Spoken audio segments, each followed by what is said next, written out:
A moment, if you would. Are you two the famous Traveler and Paimon by any chance? We sure are! And who are you? My name is Wikas, a member of the Academia Extravaganza Planning Committee. Have you two heard of this festival?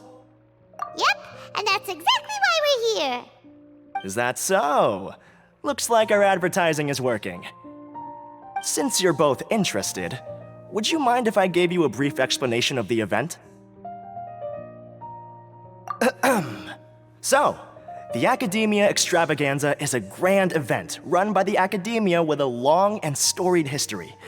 To be precise, it can be divided into the Wisdom Gala and the Inter-Darshan Championship. The gala is held annually. During this time, all 6 Darshans will set up booths throughout the city and host guests to showcase the most fascinating aspects of their school, and thus increase their influence. On the other hand, the championship is held once every 4 years. Each Darshan will send a representative to vie for the position of Grand Champion. This year, the gala is being held alongside the championship, so the mood in the city is, as they say, at an unprecedented fever pitch. Got it! Cool! Thanks a bunch for the detailed explanation! You're most welcome. Answering questions regarding the Academia Extravaganza is my job. And I actually do have something I would like to ask the two of you. Huh? Need our help with something? Well, let me begin by saying that this year's Academia Extravaganza is of utmost importance to us. Lesser Lord Kusanali and the sages came up with a plan for the Academia to recruit talented people from the desert starting next year. As such, we've invited a great number of desert dwellers to take part in this festival, so they can hopefully experience the Academia's atmosphere ahead of time. I've heard that the two of you are famous across both the rainforest and desert. With your participation, especially in the Inter-Darshan Championship, more people will definitely come to appreciate the festival. Exactly! Or do you mean you want us to join a Darshan? But then we would have to deal with exams and essays and stuff like that. No need to worry. The championship participants have already been selected. I mean to invite the two of you as guest commentators. Your job will be to observe and record every part of the competition. There's no pressure. Just follow each match and enjoy the festival. Aside from that, we'll also prepare some compensation for your efforts. We won't have you working for free. That kinda sounds like a sweet deal. What do you think?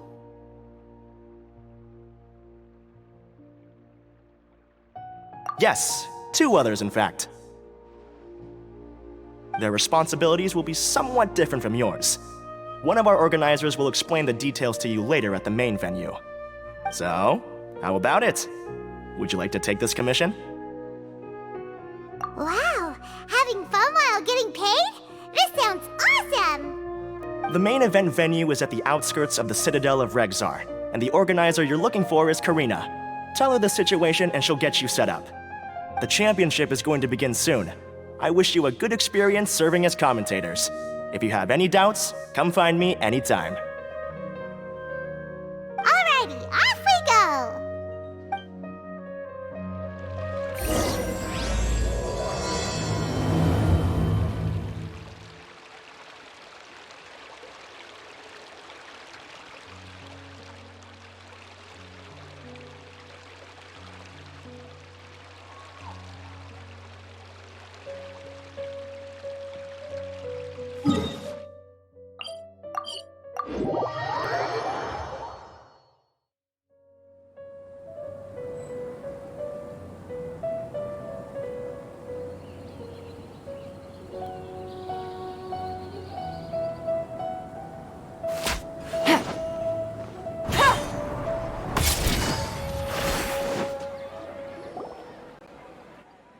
Welcome, one and all, to the Academia Extravaganza!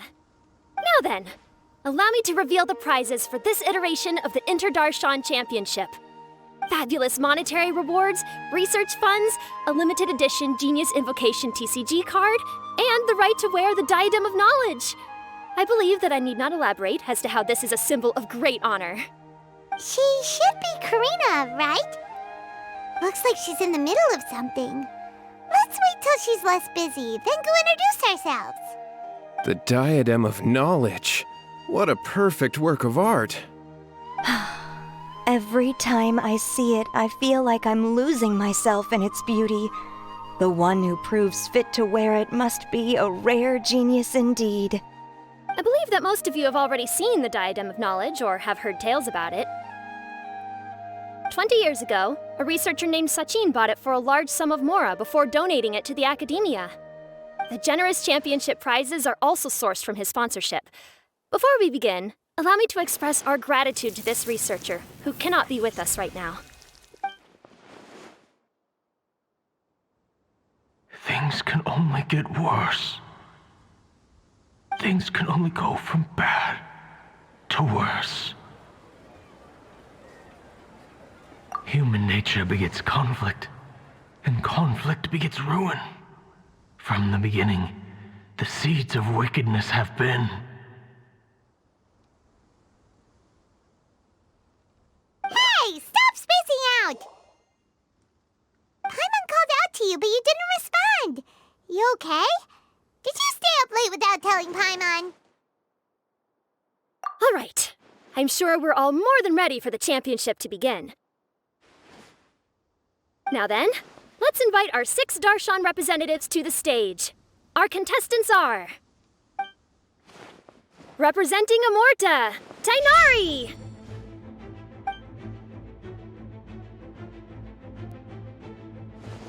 Representing Spontamod, Sino!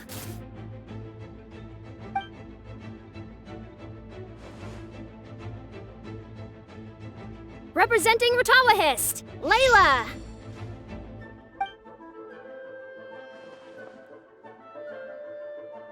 Representing Haravatat, Farzan!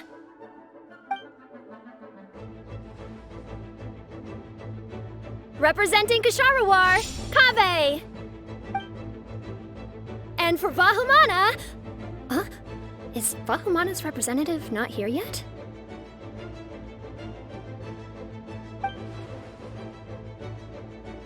These introductions are pointless. Let's just get this over with. Wait a sec. Why is he Vahumana's representative? Finally, our final contestant is Vahumana's representative, Hat Guy! Oh, so that's Hat Guy. I think I've seen him before. You know who he is? I've heard that he's a researcher from a different country who nominally belongs to Vahumana. Word is that he's written a lot of political analyses. His manner of speech hasn't made him popular amongst most other Vahumana researchers, but his comings and goings are quite irregular, so he doesn't interact with others much. Aside from his more controversial aspects, his perspectives are considered quite incisive. Vahumana has seen a dearth of new talent lately, and some of its existing ones are not currently at the Academia, so I suspect he might have been their only option. It's just kinda weird. He doesn't seem like the kind of guy who'd participate in competitions like this one. Now that we have our 6 contestants, the championship will soon begin. Who will triumph this time around? Hold on to your hats, because we're all on this ride together.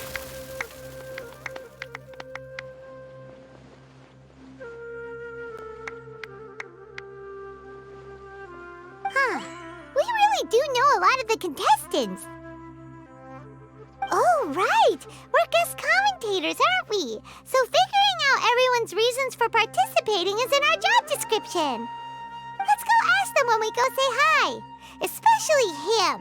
Paimon still thinks it's weird that he's here.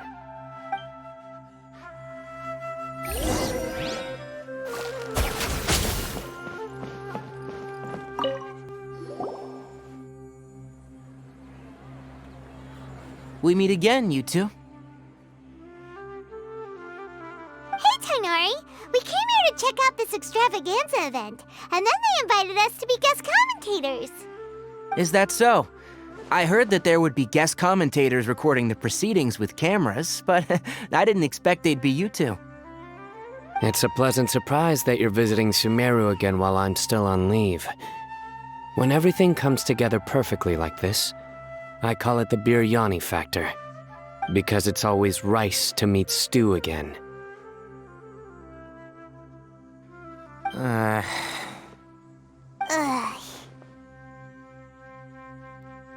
So, Tainari, you're representing Amurta, and Sino is representing Spontamod.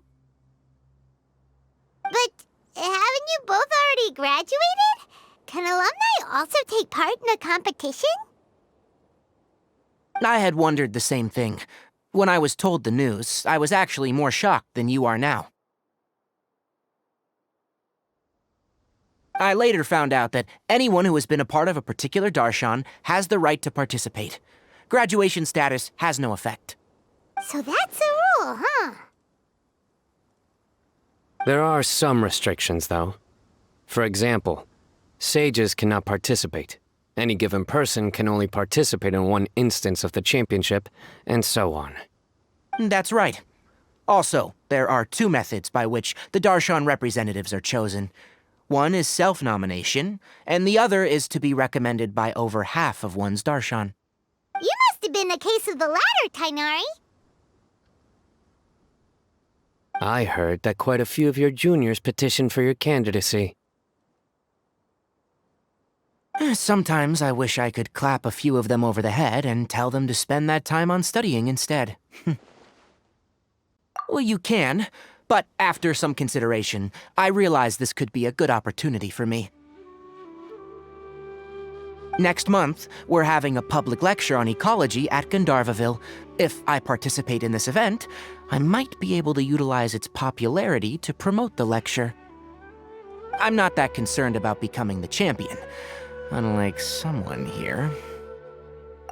Yes, I'm using the last of my leave for this. When I heard that a limited edition Genius Invocation TCG card was one of the prizes, I signed myself up. This year's card is a rare one indeed. It would be a shame if I missed out on it. Wait, is it some kind of super powerful card? No, it's a very common one. But it has a holographic layer. So what's the point? It's very cool. Paimon meant apart from being very cool.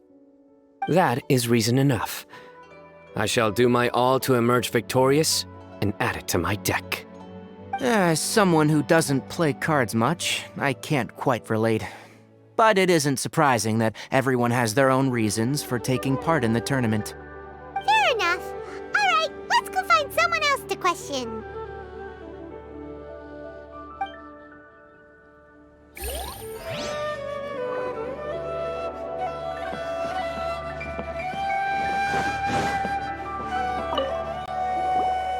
Kaveh! Farzan! Layla! Huh? Oh, it's you. Why are you here? We're here as specially invited guest commentators. Our job is to record what happens during the competition. Is that so? In that case, I'll have to trouble you to catch the moment of my triumph on camera. Remember to shoot from behind at a lower angle. You know, to capture a seniors class. Don't get ahead of yourself now. Victory will obviously be mine. You're far too young to even consider challenging me. Kasharwar or Ratawahist, you're all children as far as I'm concerned. Actually, I was going to ask, how do you know me, Madam Farzan? Huh? You don't remember? I sometimes see you in the library at night. You even waved at me. What? I don't remember doing that at all. Huh. How strange. However, this is not the time for curiosity. I am Farozan, a household name in Haravatat. You are Layla from Ratawahist, I presume? Yes. Good. Then we are officially introduced. See? Simple as that. I like respectful ones, by the way. Would you like to join my research group? Madame Faruzan, I'm quite sure this counts as poaching. Let's dial things down. I know, but it's been tough getting people these days, and research funding has been hard to secure. But once I win this tournament, it'll be a different story. So you're just here to increase the amount of funding you're getting? Well, not just that. What, are you curious about my reasons for participating in this event? Well, I suppose that's to be expected. You are our guest commentators after all. There's been an influx of newly enrolled students, and they'll be paying close attention to this competition. If I do win, I'm certain that there will be no lack of students knocking upon my door. Moreover, research resources will be made available to the victor, so that will nix my funding issues. Therefore, my two juniors, I do apologize, but I fully intend to emerge triumphant. I'll do my best as well. At least I don't plan to lose too badly. So, why are you here, Layla? I don't know why, but a lot of people recommended me. I didn't sign up myself. I just woke up to find my name on the announcement board. That sounds like what happened to Dainari. Him too? Oh, I'm really nervous. I've been so worried about disappointing everyone that I've been losing sleep. Stress not, young one. We must all experience failure to grow and mature. But Madame Faruzan, I don't want to fail. Seriously? Everyone has such nice reasons for joining. Must I say? Yes, you do! We gotta record it! Well, you know, right? I want to buy some property. Oh, that's right! You want to move out of Alhatham's. What? Alhaitham? What about him? This has nothing to do with him.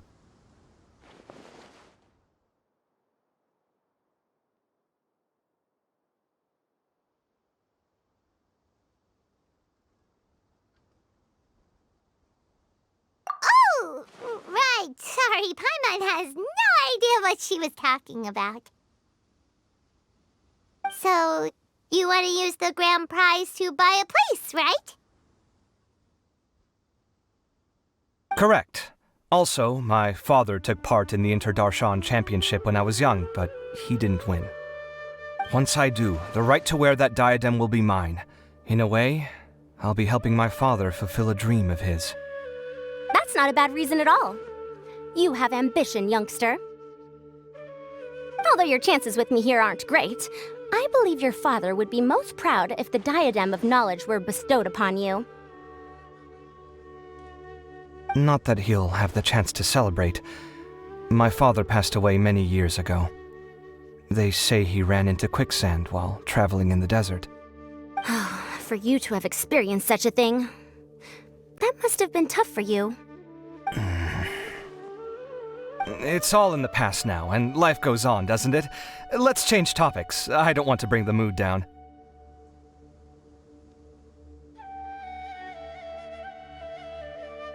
All right. Earlier, you said that you want to use the prize Mora to purchase a home. Where do you live now? Do you live alone? Well...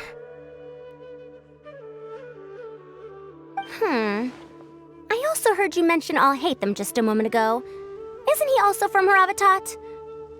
Are you two hiding something from me? No, of course not! Why would you think that? Paimon's definitely not involved either! We're gonna go interview other contestants now. Bye!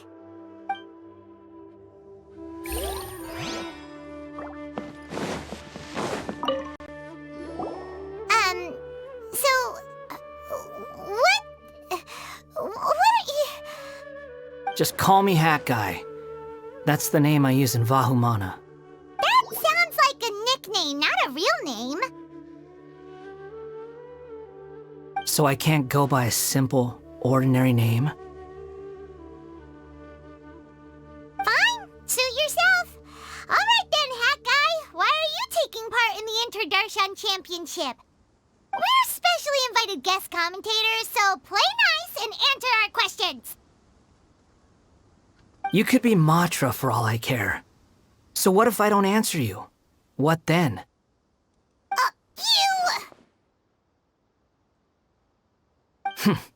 I'll tell you this much.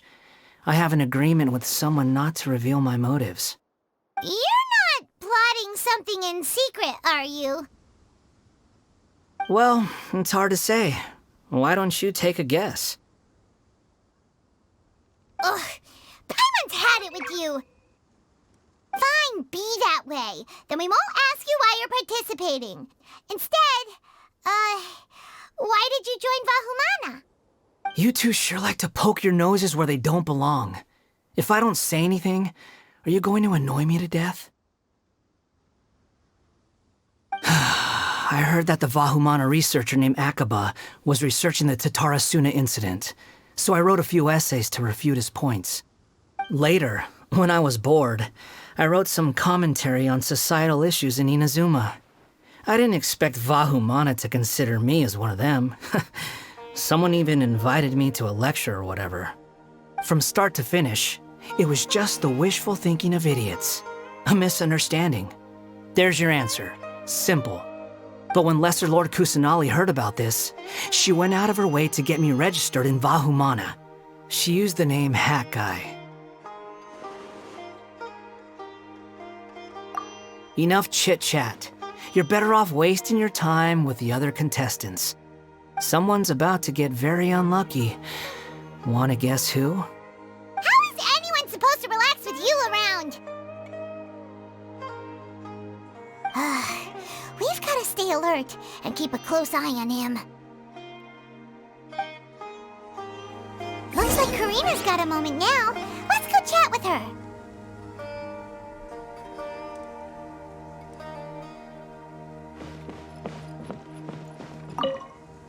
Enjoy the Interdarshan Championship. This will be one to remember, I'm sure. You know, I was just thinking, how did the two of you meet? I was wrestling with a particularly tricky problem, and she happened to pass by while I was puzzling over it at the House of Dana. She then proceeded to provide some comments. Provide some comments? I was bestowing instruction. In truth, I have no intention of solving Kasharwar's problems for them. But I decided that this youngster seemed to have a decent attitude, and so we had a good chat. But ultimately, I am a Haravatat scholar, so please come to me with questions about linguistics next time.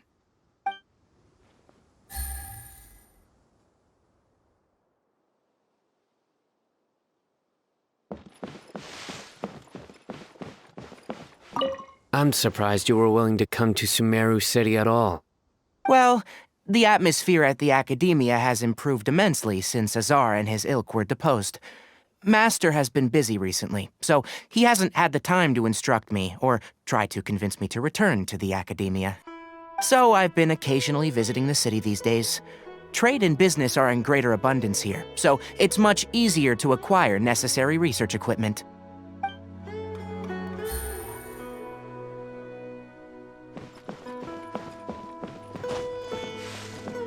Take it easy. Ah, you must be the guest commentators Vikas invited. I've heard about you. I saw you two having quite the lively conversation, so I thought it would be best to wait. Are you two free right now? We were actually looking for you, too. Excellent. Then please allow me to explain your job responsibilities in detail. First, please take these two things.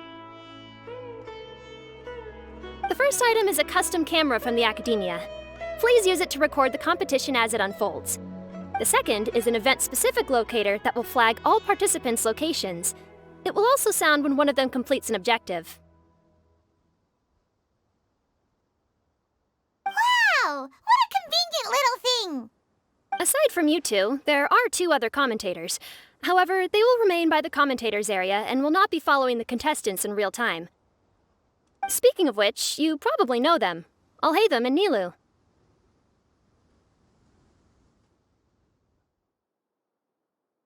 Oh, it's them! We have to go over and say hi later.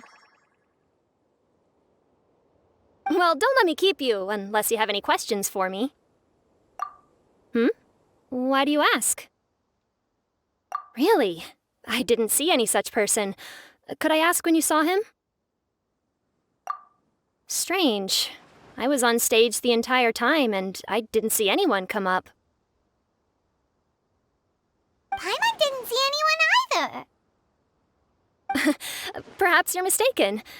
However, if you have any leads on that matter, you can talk to me at any time.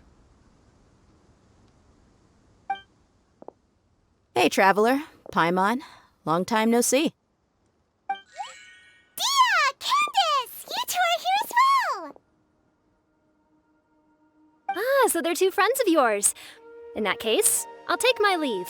May you all have a wonderful time during the extravaganza. The Academia sent us both invitations, so Dia suggested that we come together. The villagers were also encouraging me to travel outside the village. I couldn't find it in myself to turn them down. We're here now, so no point dwelling on that. Even though this extravaganza isn't a holiday or anything, it's still a big deal here in Sumeru. Merchants from all over will set up shop. There'll be tons of stuff to eat, use, and wear, more than you can count. I'm already set on helping you buy 2 new outfits. I mean, who wears the same thing at work and home anyway? I'm looking forward to it. Just being able to relax and wander the streets freely has already made my day. So, Traveler, Paimon, you 2 want to come with? We'd love to, but we've got work to do right now. Aw, that's a shame. Let's hang out together when you're free then. Sure! In that case, Candace and I'll head out first. Good clothing and fabrics are very much in demand. If you snooze, you lose. Oh, right. We should also get some accessories. No need to rush. I think we'll have a better time if we take things slow. See you 2 later. Feel free to come find us whenever you have the time. Paimon didn't think that Candace and Dia would come. Hanging out with them sounds like a great time. Still, looks like the competition's starting soon. Let's go over to where Alhaitham is and see what's going on.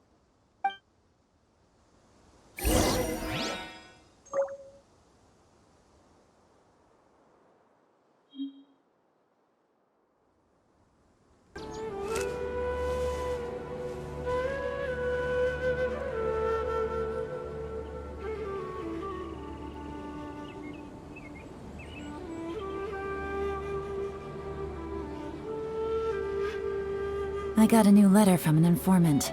Looks like the situation has changed.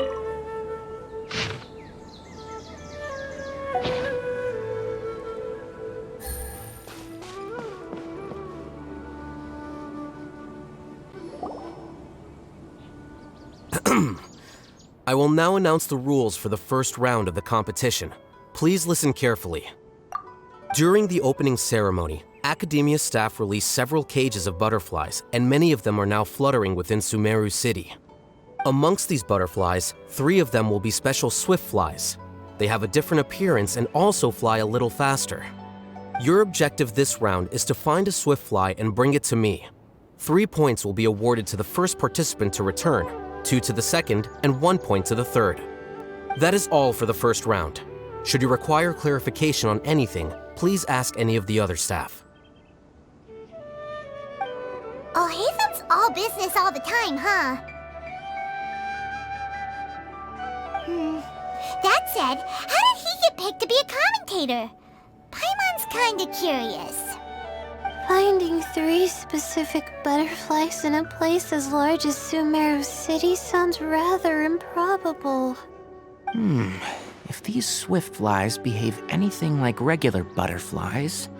I'm off. It will take some time to search every corner of Sumeru City. Huh? You're going just like that?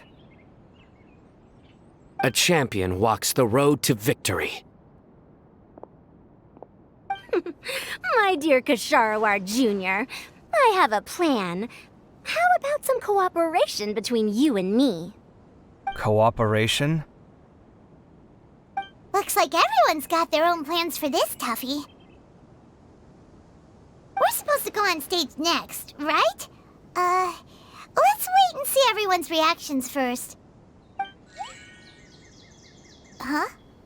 Wait a minute. Look, he seems to be observing the other contestants just like we are. We were right not to let our guard down. Do you remember those things we made previously? Huh? You mean... It's time for them to shine. It looks like Faruzan and Kaveh have some secret plan. Oh, hello there. Madame Faruzan and I are discussing how... Shh! Hush now! The walls have ears around here. We should keep it a secret for now, though you'll find out what we have in store soon enough. Come now, let's go, before the others act. All right, there's no time to lose. We're off to make our preparations. See you later.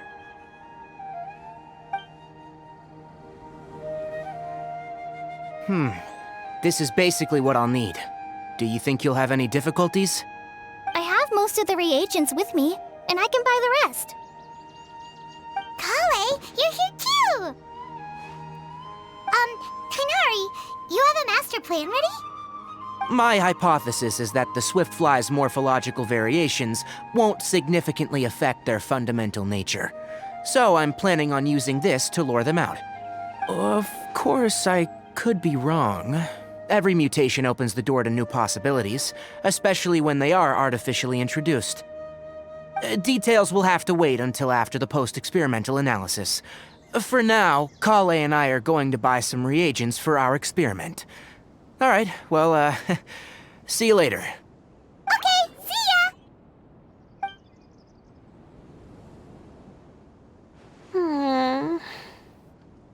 Hey, Layla! You look a little worried. Yeah, I have no idea what I should do. What color are these swift flies? Do they have special markings? How do they differ from ordinary butterflies? Oh, I can't even figure out these basic questions, and most of what I've learned in the past is completely useless here. Aren't people who research the stars supposed to have some extraordinary abilities? Why not use astrology to solve it? Oh, you're another contestant. That guy, was it? Is it that you can't use astrology during the day? Guess that skill's less useful than I thought. No, it's not like that. If it's daytime, all I need is an astrolabe. So, why don't you do that then? Mona Magistus, the astrologist, said that those who constantly use astrology to obtain things that shouldn't be theirs will eventually lose the blessing from the stars. It's just something I read in an academic publication. I really love to read Mona's essays. You're overthinking it. Power is just a tool. It just seems to me that you don't have the resolve to win this. Well, suit yourself. Wallow in your immature ideals if you like. Hey! Seriously? Just walking off after saying a bunch of mean stuff like that? Did I say something wrong just now?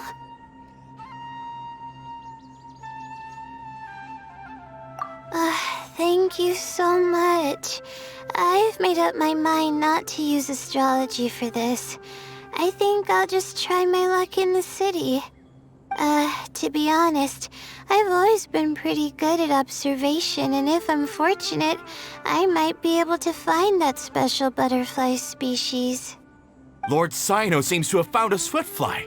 Come on, let's go check it out. Really? Where? The butterfly flew up high, and he's chasing it now. Oh, no time to lose. Let's go see. As expected of Sino. Actually, shouldn't you two go have a look as well? The moment when he catches the butterfly will likely be one worth recording after all. I'll head into the city shortly to start my own search. I'll see you later. Alright, in that case, let's go see Sino first, and then we can check on what everyone else is up to.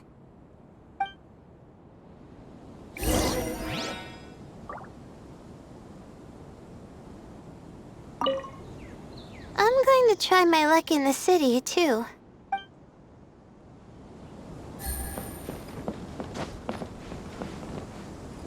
Take it easy.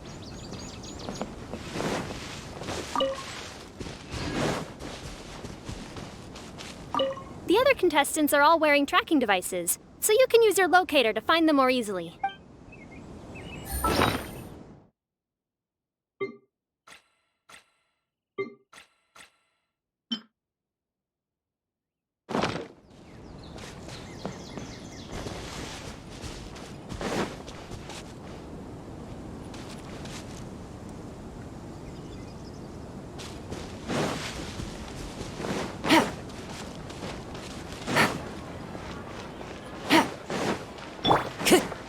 Into the wind.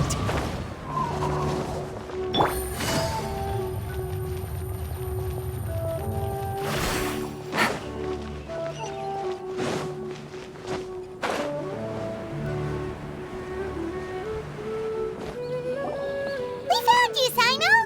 Oh, wait, is that a swiftfly? Stay put. Don't move. He caught it! Huh? Sino, what's wrong?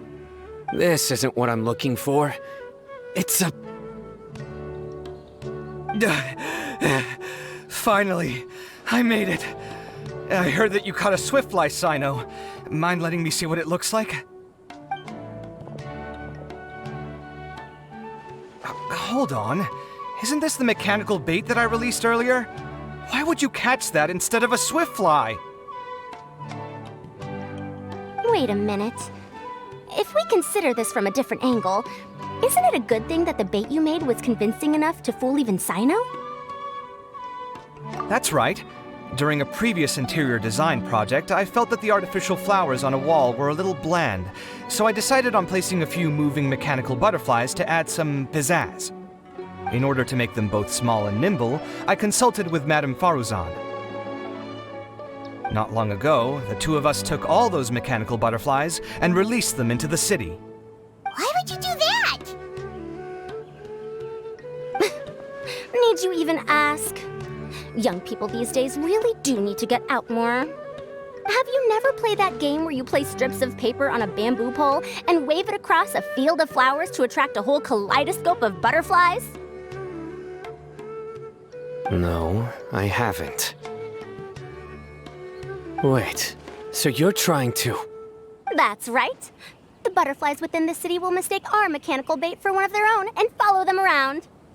As long as we keep releasing and retrieving our bait, we can capture all the butterflies within the city.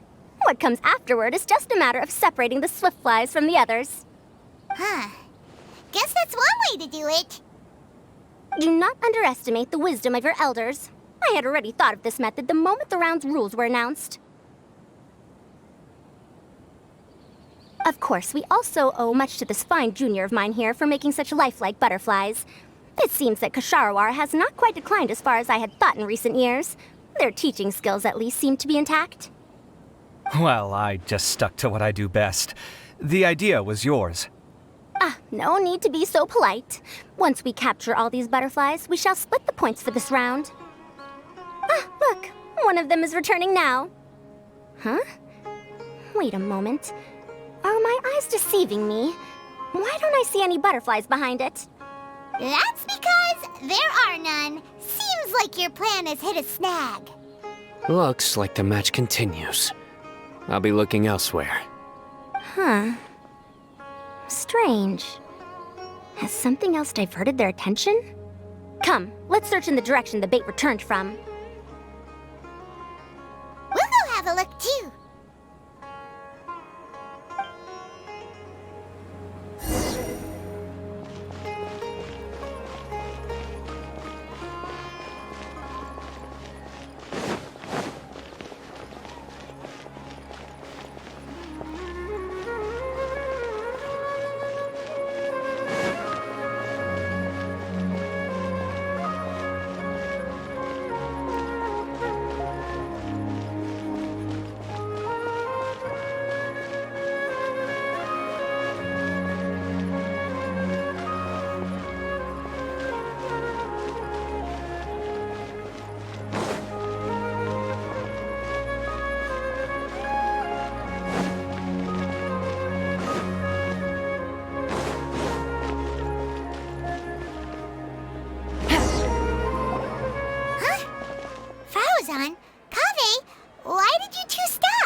So it was the Morta boy. Tainari! Fascinating, isn't it? The butterflies have all congregated here due to a special incense that I used. I infused it with 3 different types of honey, and the butterflies, following the fragrance, have gathered around me. Oh, butterflies must have really sharp noses then. Wait, do they even have noses? I've never seen one. They do not, in fact, and their vision isn't stellar either. However, they can use their antennae to distinguish between scents, and their olfactory senses are generally quite advanced, allowing them to detect floral fragrances from great distances. Oh, so that's how it is. I had a pet butterfly once. I picked wildflowers and placed them in its box, but it wouldn't eat any. That's normal. Raising butterflies isn't difficult, but there are many things you should take note of. Appropriate temperature, sufficient air, and a spacious environment are examples of such considerations. You must also ensure that the food you've chosen suits their palate. Most importantly, you must curb your curiosity and avoid disturbing them while they rest. Otherwise, they may become stressed. Sorry. I liked to poke at its wings at the time. Humans tend to rear many creatures due to their aesthetic value, but not all are suited to such a process. Caring for living beings is hard work. Impulse alone is insufficient. Some prerequisite knowledge is always required. You sure do know a lot. I have a question too. I bought a scarab not long ago and it hasn't seemed very active. Can you help me figure out why? I'd like to keep a duskbird as a pet. What are some key points I should consider? Is it possible to keep a Rishbalin tiger as a pet? All right, it seems like you all have a great deal of questions. But I am in the middle of the Inter-Darshan Championship at the moment, so I'm afraid I can't answer them all now. Let me propose an alternative. Next month, there will be a biology lecture at Gandharvaville, and I will be sharing some interesting insights on living organisms there. If you're interested, you can attend that lecture, and if you should have any questions, just prepare them ahead of time. I'll answer questions after I've finished speaking. All right, I'll be there. Of course, please try to ask more rational questions.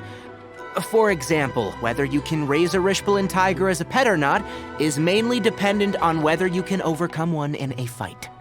Looks like Tainari's science lecture will draw quite a crowd. Huh? Oh. Was I listening in for that long? Seems Kale's master does live up to his title as a teacher. Madame Faruzan, I've had a look around. Nearly all the butterflies in this area have been attracted by the incense. However, we can cast our bait further away to avoid this area. All right, then let's get moving. We shan't let all the butterflies get away from us if we can help it. Seems like the competition's really heating up. Let's go see how the other contestants are doing.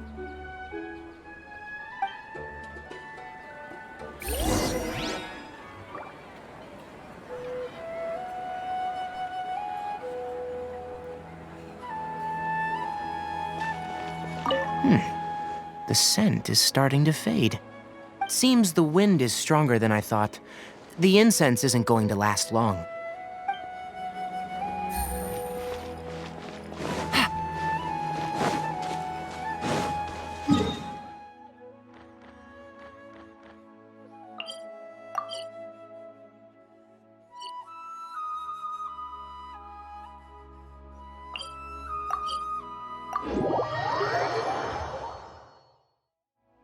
Take it easy.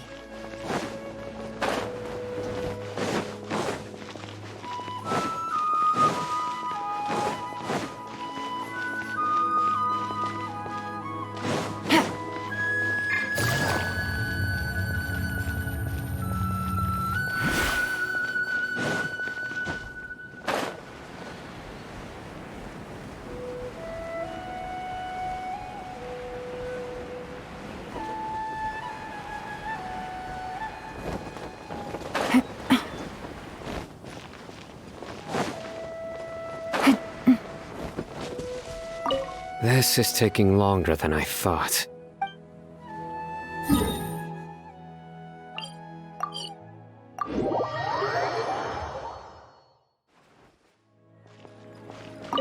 Let's wait here. Whew. Seems my age is catching up with me.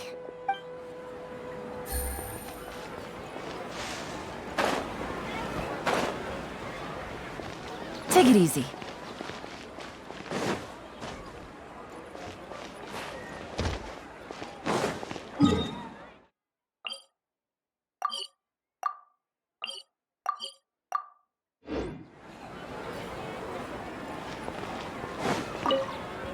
Please lead the Swiftflies back here.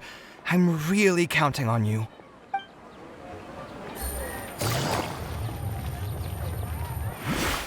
Ad Astra Abyssal.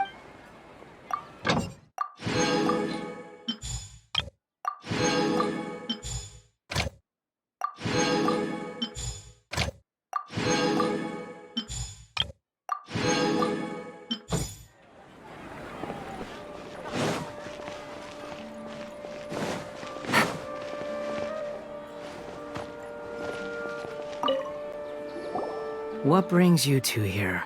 Huh? You're here having coffee?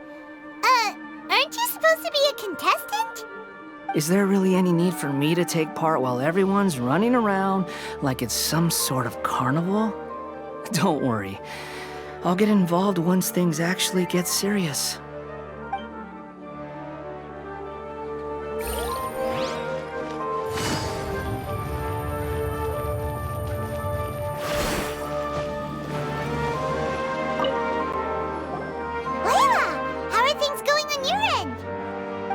I've been searching for quite a while now, but I haven't seen any sign of the Swiftflies yet. Instead, I ended up catching a few mechanical devices that looked very similar to butterflies. I wonder where they came from. Looks like Baruzan and Kave's devices are everywhere now. I'll keep up the search. That said, I've noticed that a number of butterflies in the city has already decreased a lot compared to when the event started.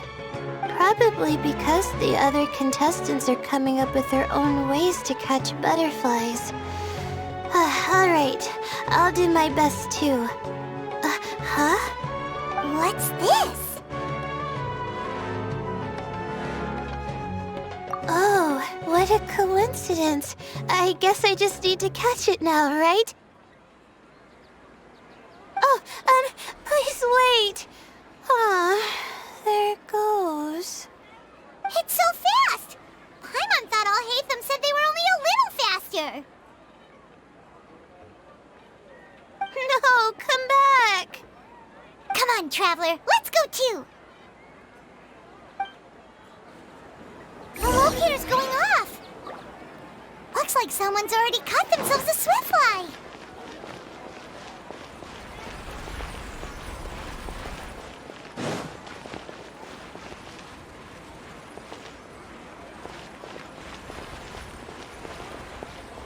The locator's going off again! So, someone else finished too? That would mean that the one Layla's chasing is the last Swiftfly!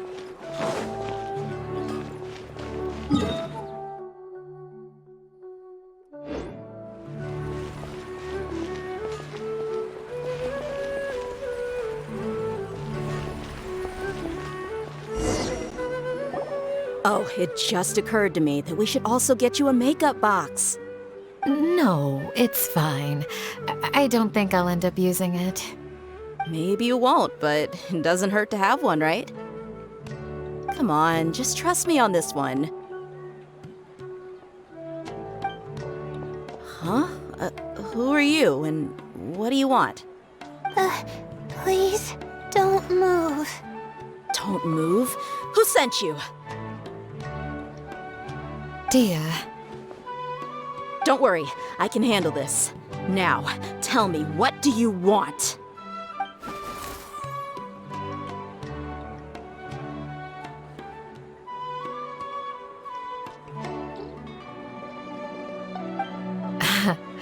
I believe she's looking for this.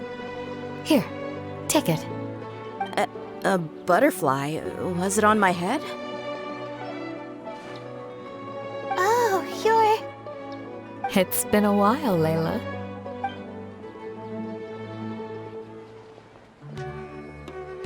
A friend of yours? Oh, so she must be the one you were telling me about. Huh?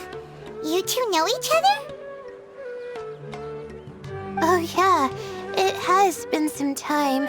The first time I ever woke up after sleepwalking, I somehow found myself in our village. Candace was the one who took care of me then. That's right. She didn't look well, so I gave her something to eat. She said a lot of complicated things about astrology, the night sky, the stars. Not sure I understood it all, but it sounded pretty enchanting. Right. Do you still want this butterfly? It seems like you were chasing it all the way here. It's of little use to me, but if you don't want it, I can release it. Just let her have it. It's no big deal. The Swiftfly was flying so fast, but you were able to catch it like it was nothing, Candace. Oh, it didn't seem that quick, really.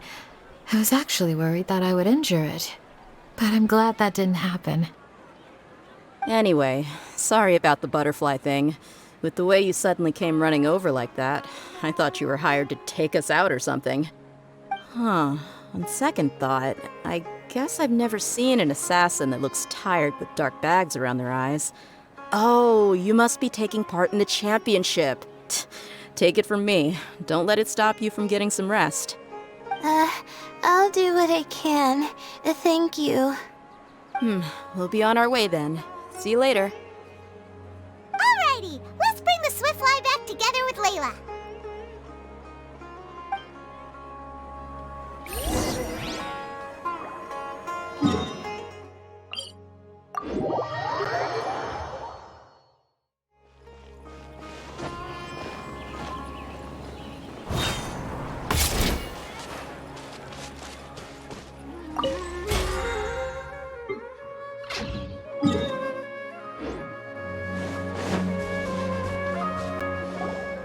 It seems we have a third contestant who has returned with a Swiftfly.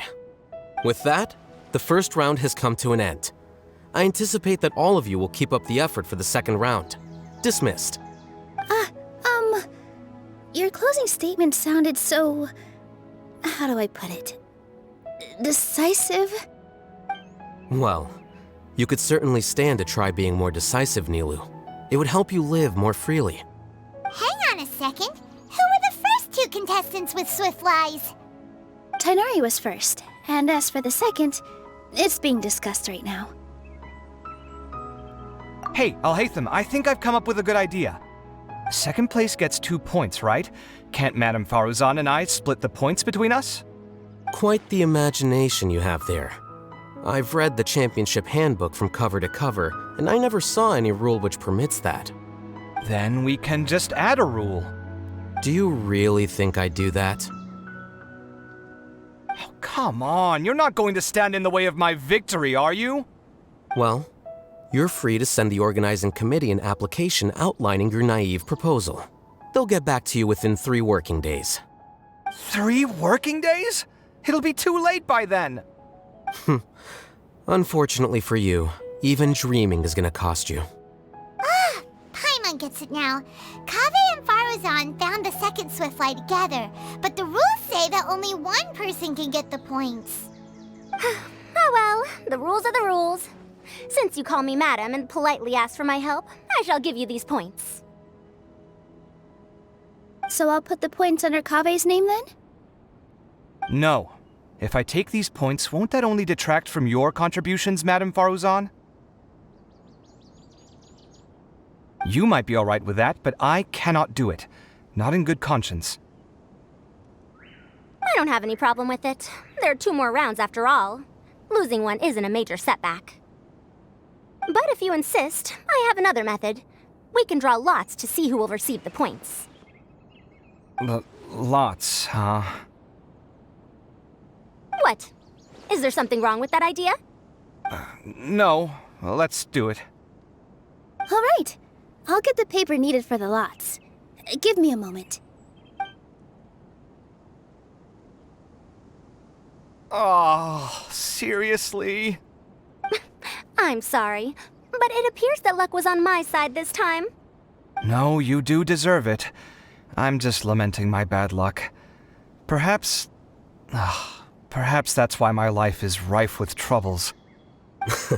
Indeed. It's rare to see anyone with such terrible luck be so willing to decide victory via lots. And what would you know about that? We can save bickering for later. Record the points under Faruzan, and that'll finally bring the first round to a close. The second round will be held in the desert. We'll be moving our commentator stand over to Aru Village. Let's meet up in Aru Village once everything is ready. I'll announce the details of the second round then. Till then, you have some free time. I'm off the clock at this point, so it's farewell for now. Wait, I'll hate them! You... Don't be upset, Kaveh. Sighing can carry away your good luck, you know. Oh, so that's how it works. In that case, I'll take in some deep breaths. Maybe that'll help me make up for all the luck I've lost. It's really no big deal. 2 points aren't enough to decide victory or defeat just yet. I'll win the next round, you'll see. Looks like you've managed to pick yourself back up, young man. Good. I must warn you, though, that I'm quite familiar with the desert. You'll have to try your best if you don't want to lose. I'm no stranger to the desert either. I'll be fine. All right then, that's enough chit-chat for now. I'm going to check the area out. So the current standings are Tainari in first place, Faruzan in second, and Layla in third. Guess we should also take a nice break before the next round starts. But where should we go first? Why, you two look a little lost. If you're not sure where to start enjoying the Academia extravaganza, then may I suggest that you have a chat with our boss? Your boss? Who's that? Do we know them?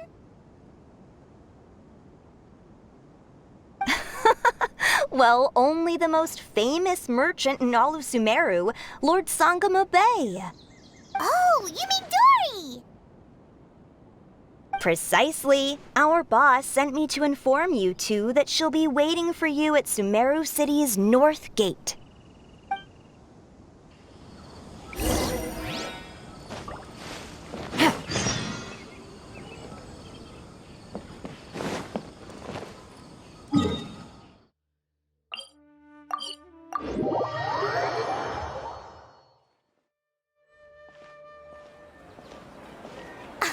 Oh, well, if it isn't the Traveler in Paimon. Hey, Dory! Are you here to attend the Academia Extravaganza too? Of course! People are practically flocking to Sumeru City. You couldn't ask for a better opportunity to do business.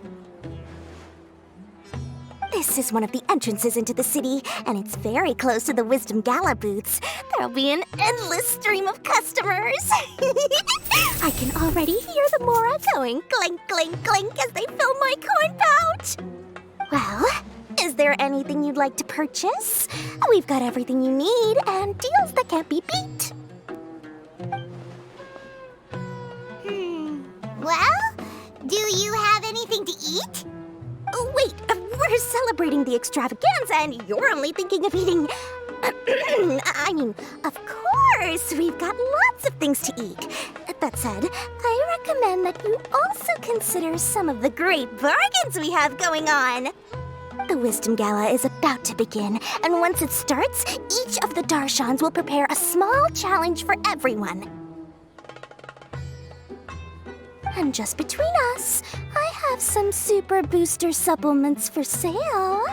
Eat just one to boost both your strength and dexterity for a short time, allowing you to overcome any challenge. No thanks, we'll pass. These little challenges are gonna be a cinch for the two of us. Just you watch. Anyway, Paimon just wants something to eat, please. If you don't have any food, then we'll just go somewhere else.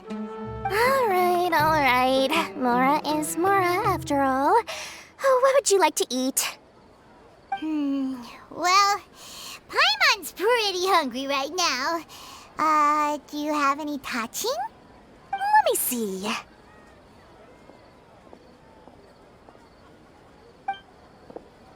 This is a huge job, isn't it? If this works out, we'll be set. Here you go. 2 servings of touching. See? I told you there's nothing Lord Sangamabe can't procure. Yay! Huh? What are you looking at, Traveler? Oh? Who? Someone we know? Was it someone suspicious? Have we attracted some unwanted attention? Huh? What's happening, Dory? Is there something else going on? I don't know who you saw just now, but I do have some hard-to-come-by information about the extravaganza. If you want to know more, we can talk business later.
Take it easy.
Take it easy.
Everyone hold hands.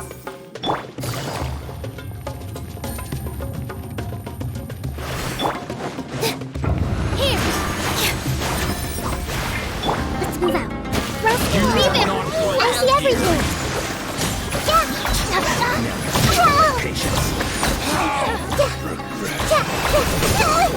We'll meet again.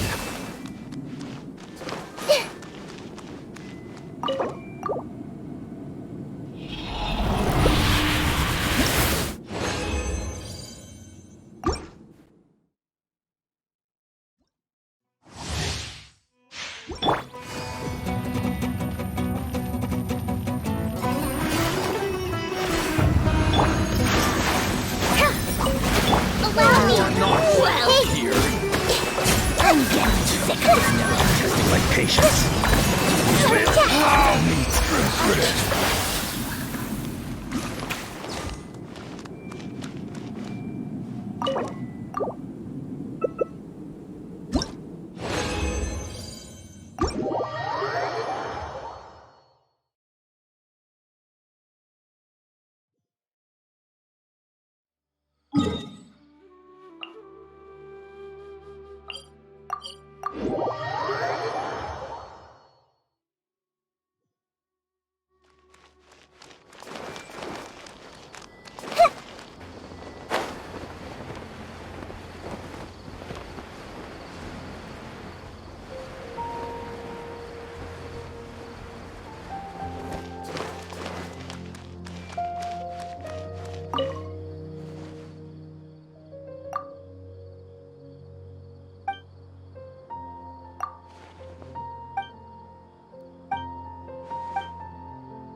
Stabilize! No touching!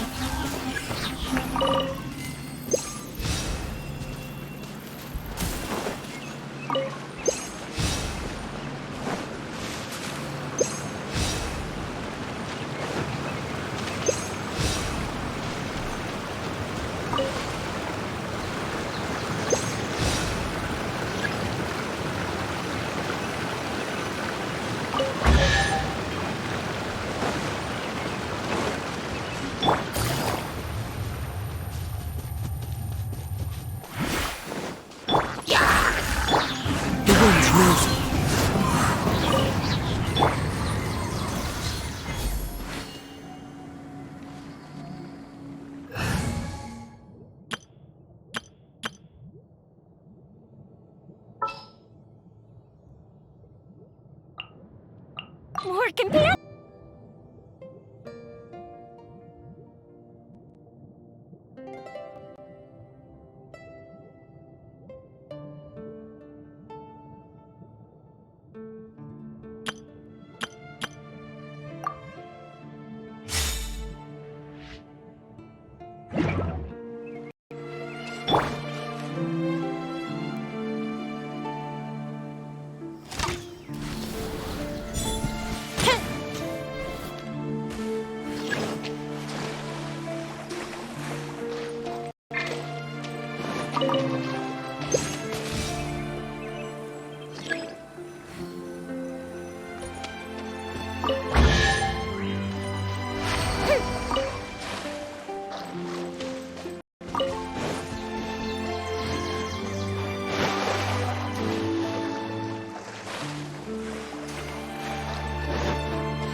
Everyone hold hands!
Our bond is strong!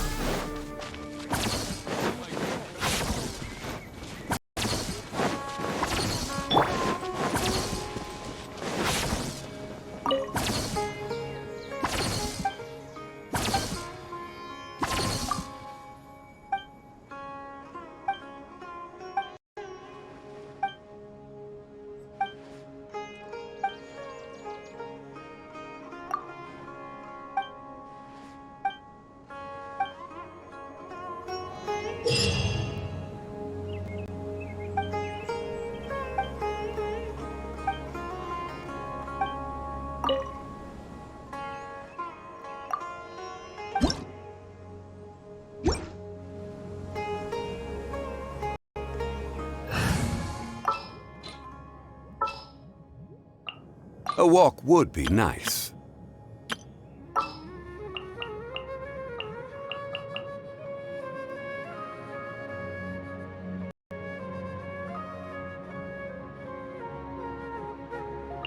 Ready for a rehearsal?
Follow the wind.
Time to go.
Follow the wind.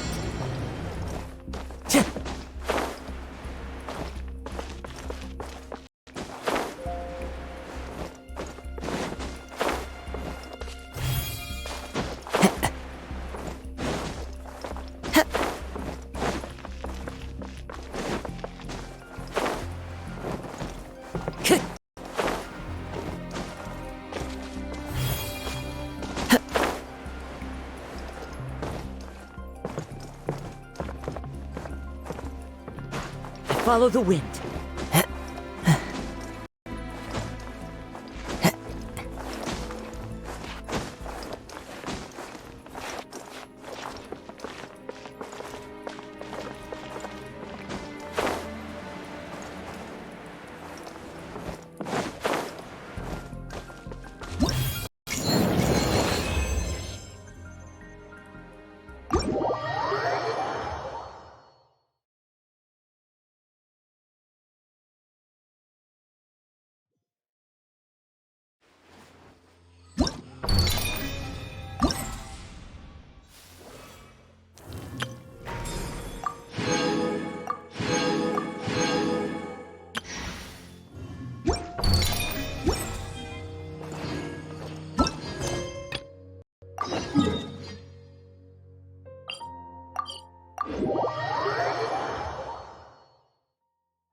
Take it easy.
Allow me!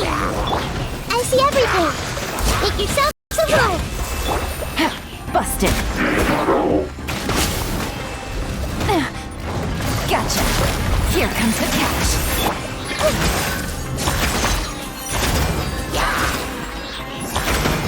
Share my knowledge! All my strength!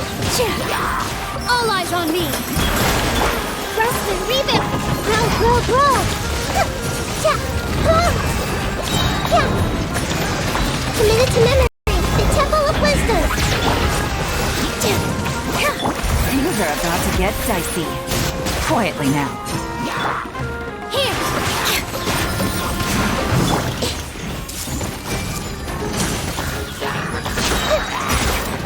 Share my knowledge! Allow me! Busted. Here comes the catch.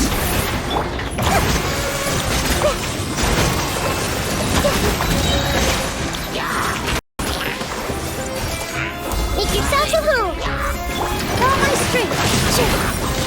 Dance with the waves! Rest and revamp! Quietly now. Busted.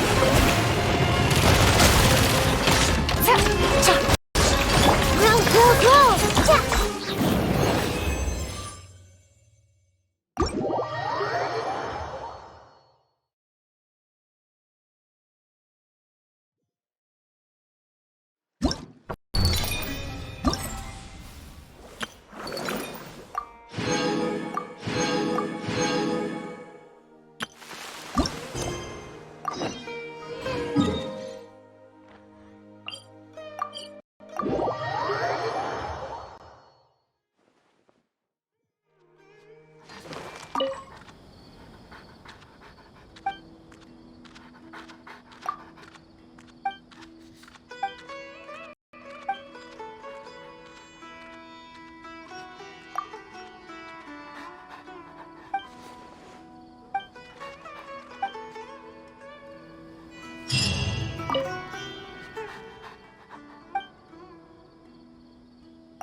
Calculated.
All is accounted for.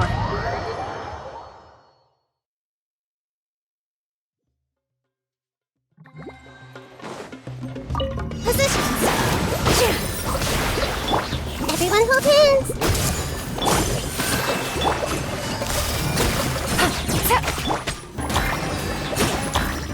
Here comes the catch. This might hurt a little.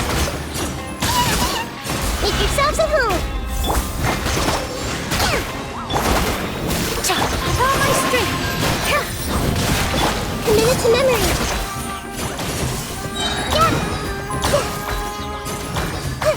Roll! The Temple of Wisdom! Game's up. Fun's over. Busted. Allow me! I see everything!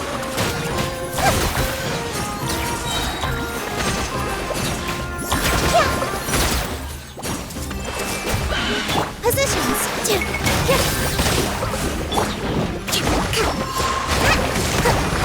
Here comes the catch. Quietly now. Busted. Sharing my knowledge. Committed to memory.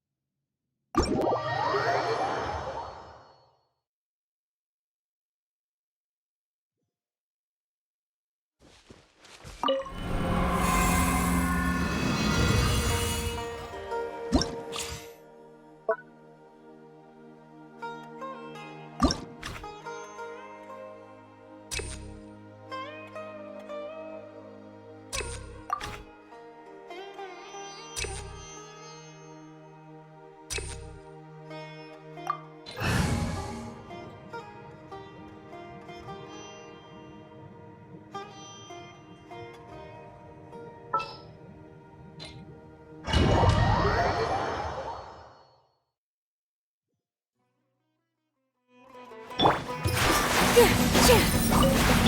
Rusted, rebuild! Feeling lucky today? Things are about to get dicey. Happy to apply. Quietly now.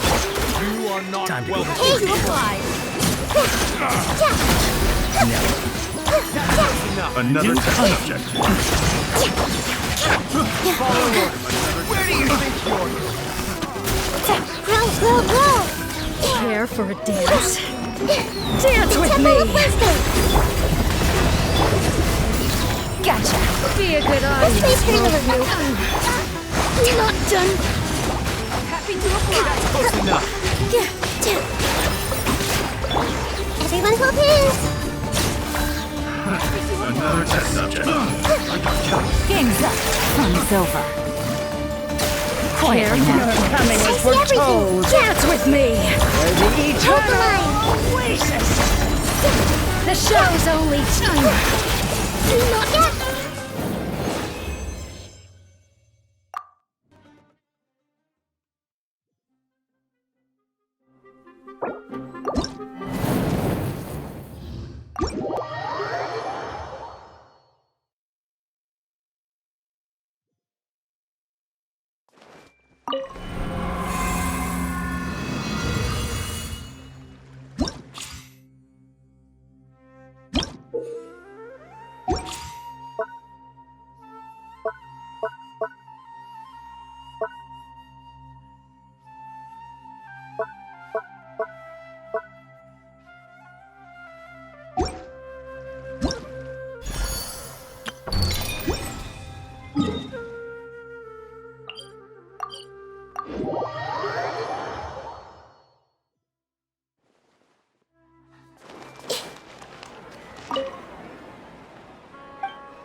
Take it easy.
Yeah.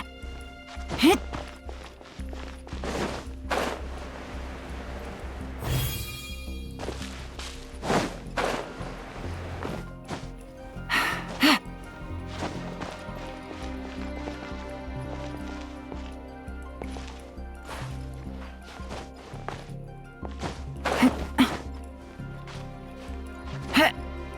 Hit.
Time for a house call. All right, let's head off.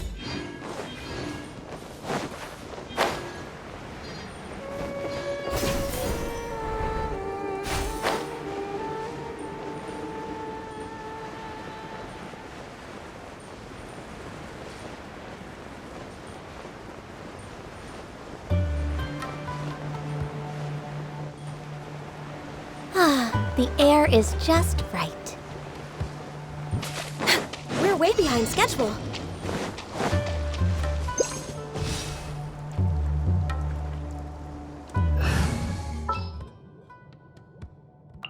You... Adventure time! Let's light it up!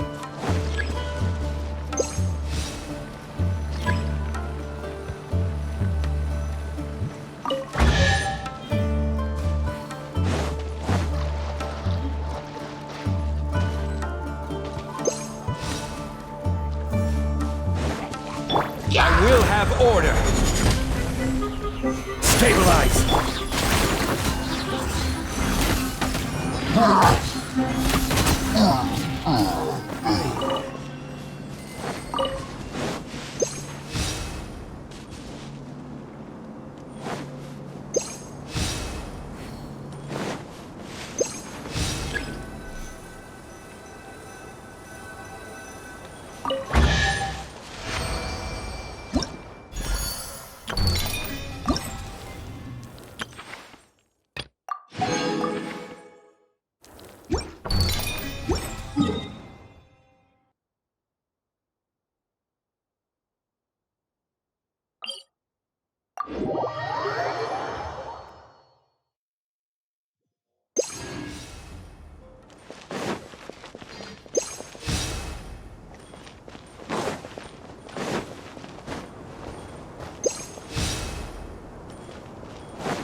Healthy body, healthy mind.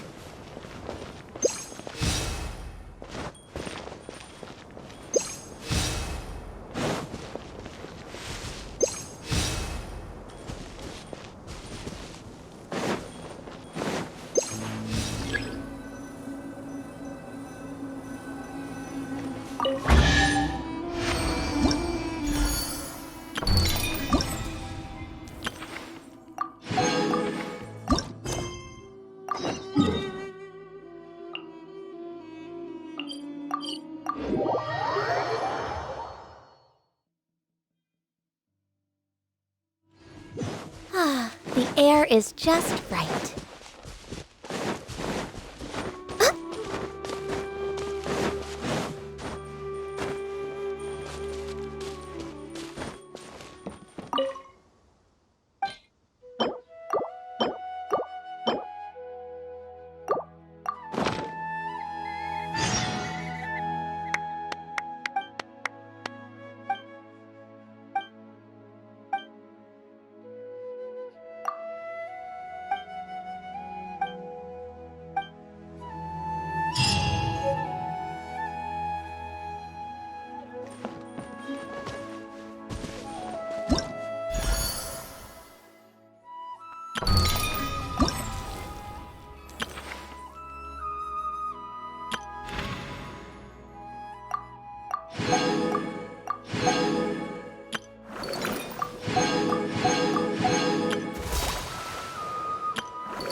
Sounds good to me.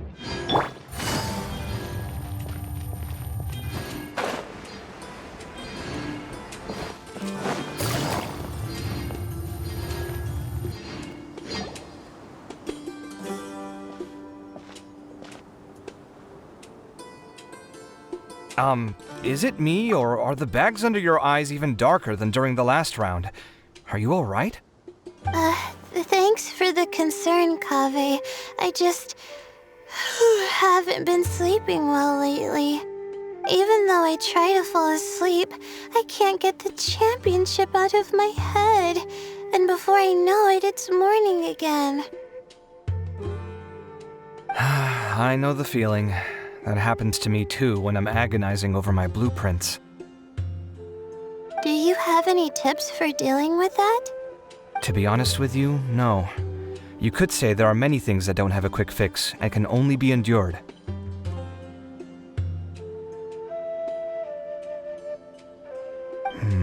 I suppose you can think of it as something akin to an illness. Sometimes there's no effective cure, so you just have to let things run their course. I don't know what's stressing you out, but I can feel all the anxiety and pressure coming from you. The next round's about to start, so chin up and do your best. Oh, okay. You do your best too. Looks like everyone's here. I will now explain the second round to you all. There are 3 ley line disruptors buried in the area around Aru Village. These devices can imitate the effects of ley line disruption and will constantly interfere with the environment. Your goal is to shut them down. The first 3 who manage to finish this task will be awarded 4, 3, and 2 points accordingly. Note that each person may only bring a set amount of food and water with them, and that leaving the designated competition zone will result in disqualification. Well, what do you think? Want to team up again? I shall consider letting you have the points on account of what happened in the previous round. That's all right. I've been here many times, and in any case, machines are one of my specialties. I doubt this will be particularly difficult. It's good to see such confidence in a youngster like yourself. I also happen to be well acquainted with this place.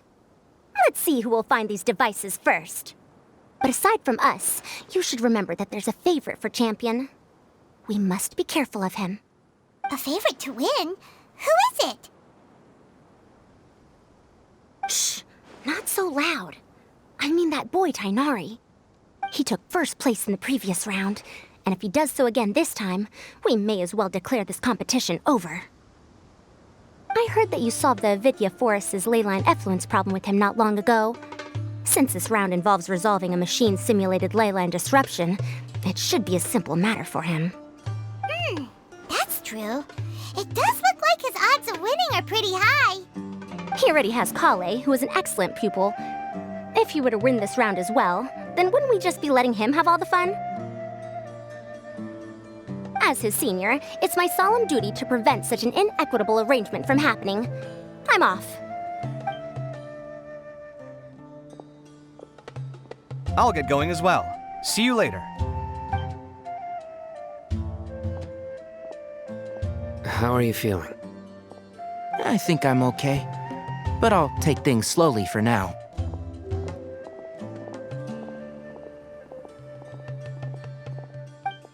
Is this all the water we're getting?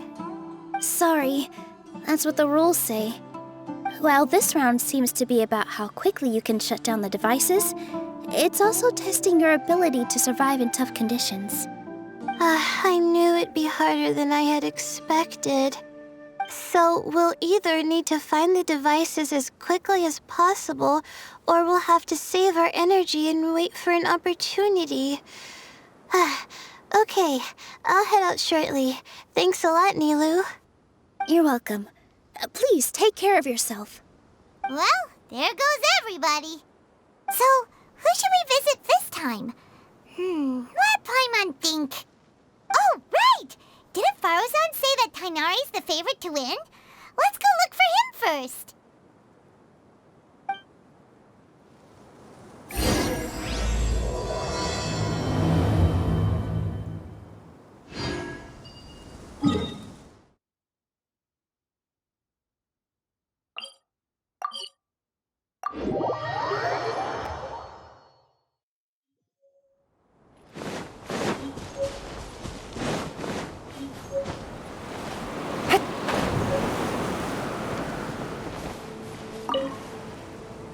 The sun is especially intense today. I hope Tainari will be alright. Probably not. I should go check on him.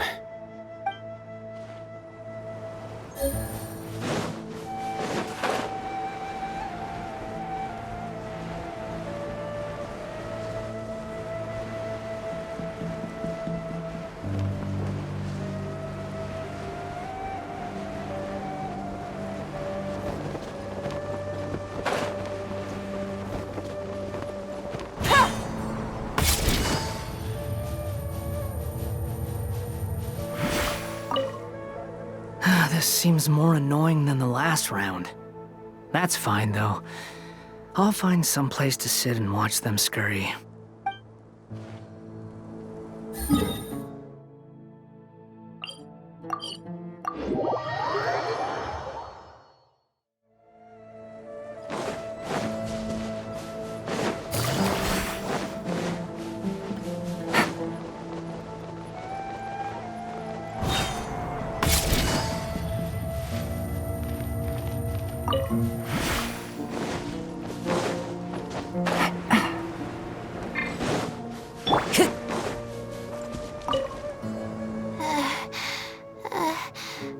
I feel a little faint.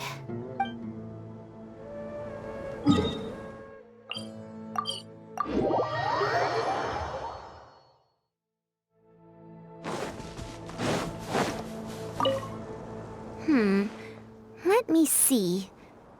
Where would they put one of these disruptors?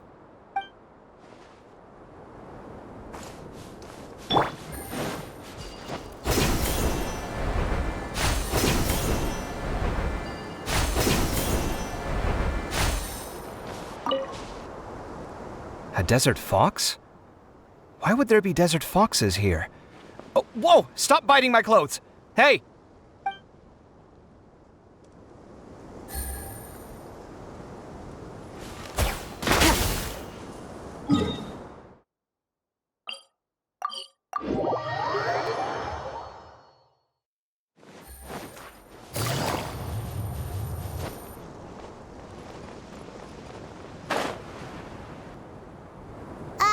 Hey, Tainari? Tainari! Huh? Weird. The locator says that he should be around here somewhere.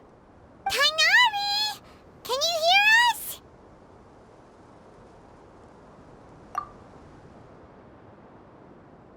You're right! Huh? Oh no, it looks like he's fainted! We have to help him!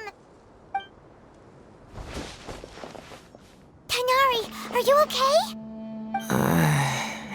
It's so hot. Oh, so you passed out because of the heat. Are you not used to getting around in the desert? That's right. I usually bring lots of water when I go to the desert, precisely to avoid this situation. I went through all my water very quickly, and with the effects of the disturbed ley lines, I started feeling dizzy. My ancestors, the Valukashuna, were originally from the desert. But I guess this is what happens when a species migrates. They become intolerant of their original environment. This isn't the time for a history lesson. Let's get you some water. Humans. Such fragile beings. Your bodies can't even survive extreme changes in the environment. Here, take this. Let him drink it.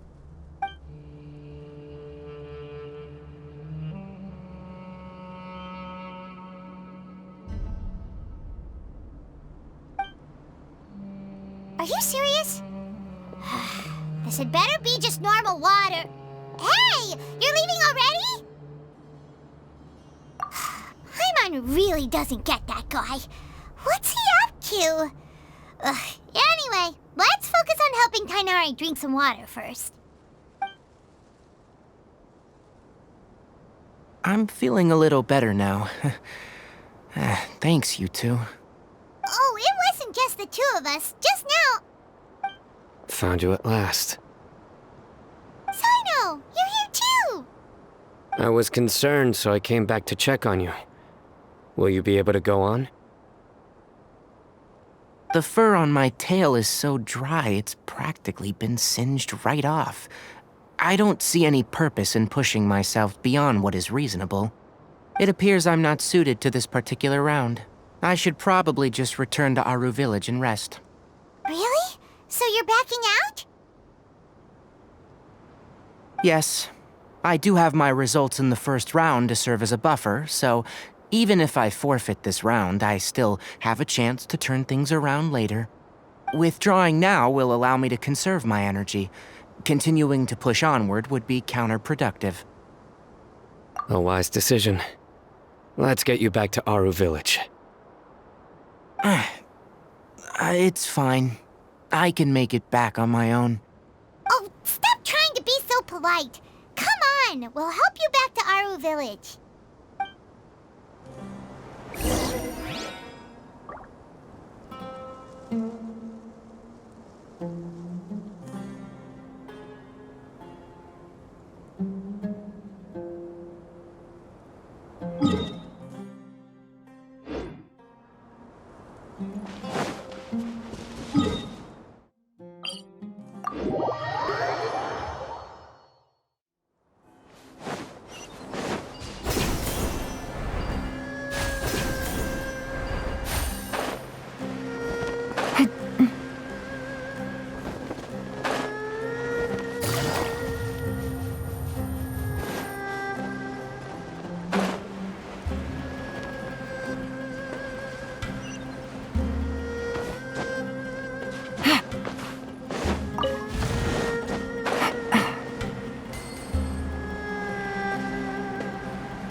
feeling now, Tainari?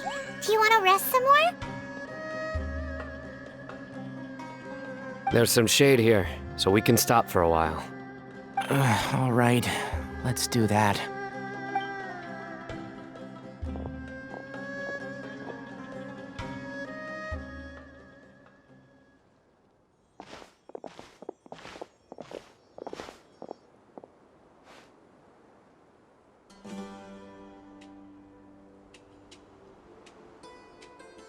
Oh, Sino and Tainari.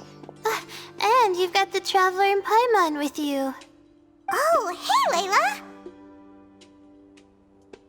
Yeah, the sun was too strong, so I decided to take cover here for a while. What about you? Are you all done already? Unfortunately not. I'm not quite as capable as I thought. I intend to withdraw from this round. Sino and the Traveler are escorting me back to Aru Village. Withdraw? Can you even do that? I believe the rules do provide for such a situation. Alhaitham did say that the act of leaving the competition grounds would result in disqualification from the round. Didn't I ask you if you were all right before this?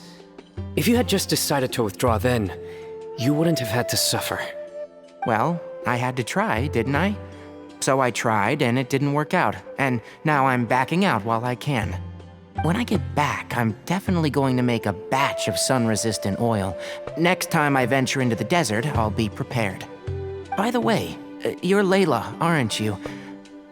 You don't look very well yourself. Will you be all right? I did feel a little faint when I first entered the desert, but I feel a lot better after resting here for a while. Be careful not to push yourself too hard.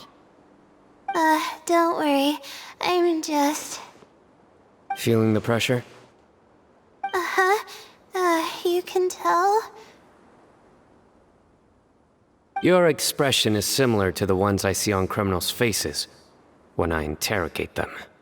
To tell you the truth, I'm still not sure whether I have what it takes to represent the Ratawa Darshan in the championship. Most people voted for me because of all the rumors surrounding me, and to be honest, those rumors don't really mean anything. Now I don't know how to deal with all the expectations they've put on me. Even the people who usually criticize me voted for me this time. So I feel like I have to live up to their expectations somehow. So their expectations are putting pressure on you. Yes. Actually, I heard that you were voted in as well, Tainari. How do you deal with it? To be completely honest, I don't really feel any pressure. Firstly, those who expect things from you do not necessarily do so for benign reasons.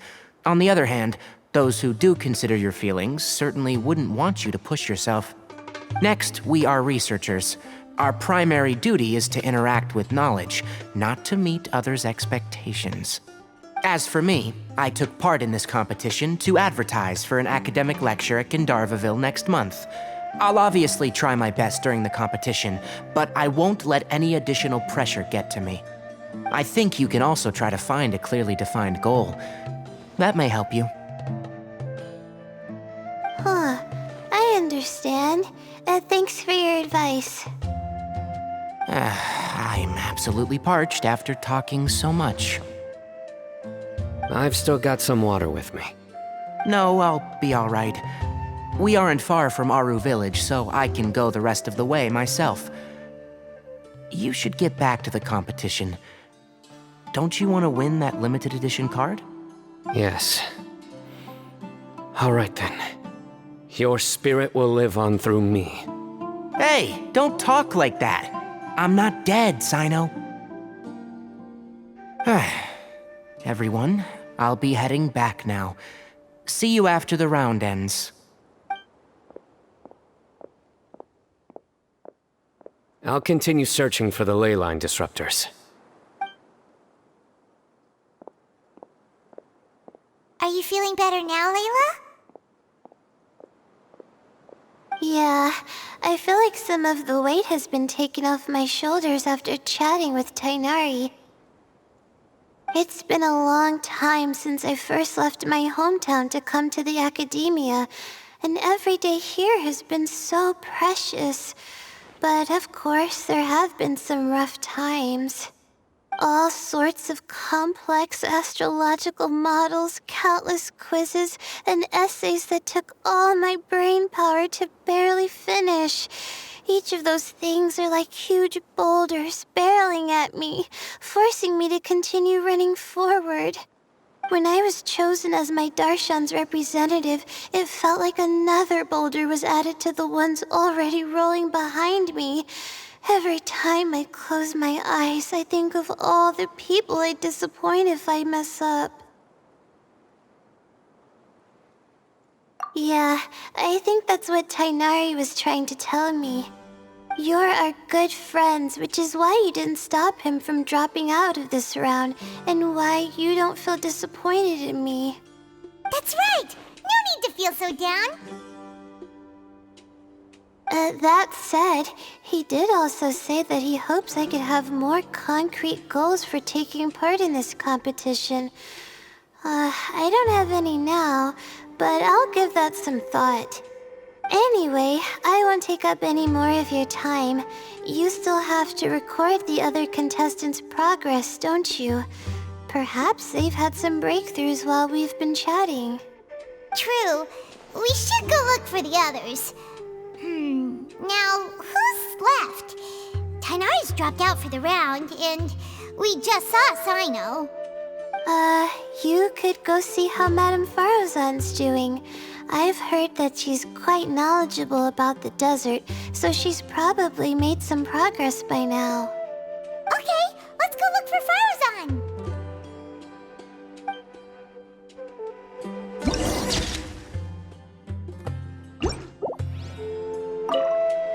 Don't worry, I'll be fine.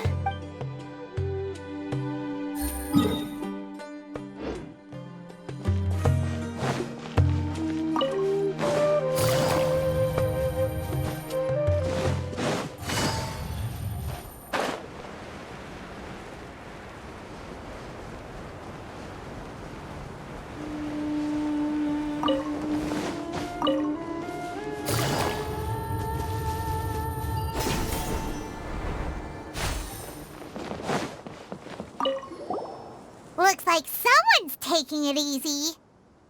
You should be thrilled that I have nothing to do. Otherwise, that means someone's in for a very, very bad day. But if you don't get any points this round, you won't have a shot at winning. It's not like I care about winning or clout. Really, the real prize for me is watching all these people fight over something so useless. Oh, you reminded me of something. There shouldn't be any more incidents after this round. If you'll excuse me, I have somewhere to be.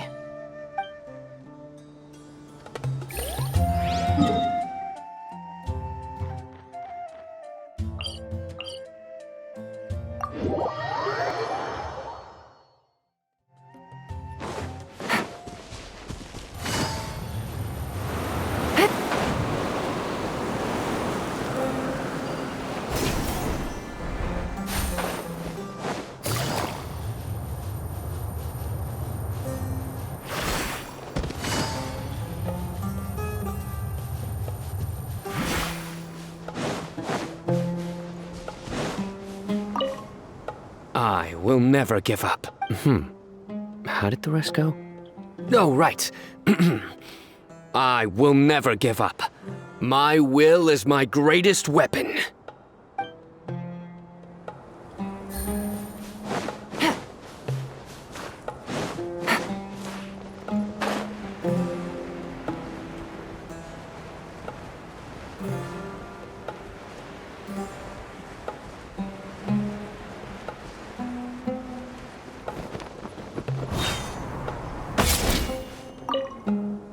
There's another one.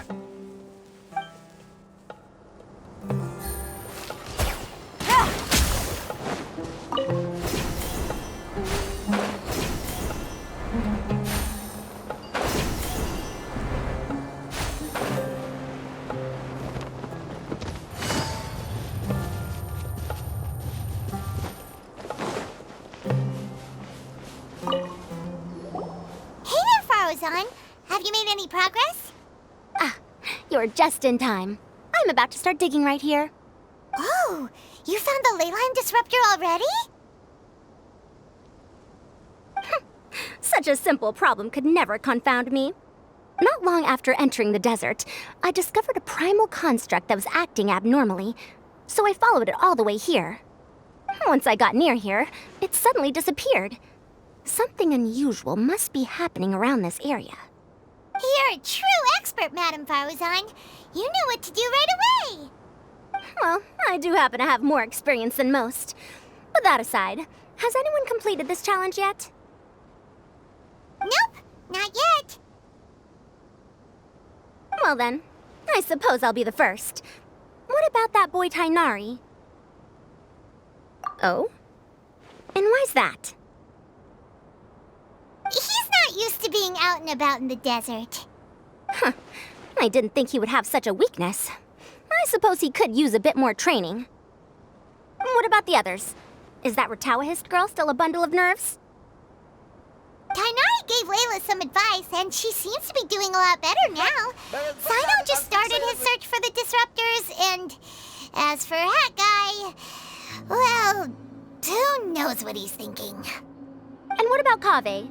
Has he found a ley line disruptor yet? Paimon doesn't think so, or our locators would have already let us know. Strange. What's he lollygagging for? With his skills, you should have heard something from him by now. Well, I'm afraid the most thrilling moments are already done here. You should probably go find Kaveh and see how he's faring now.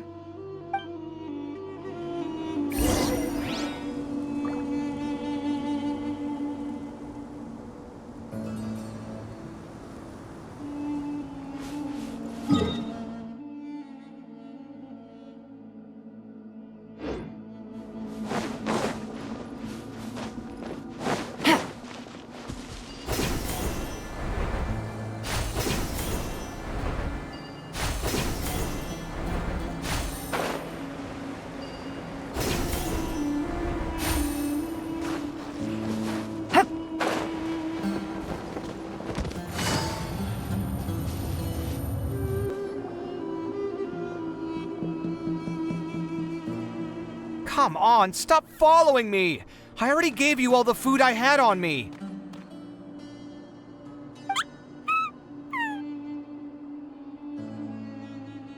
You can cry all you want. I don't have any more food.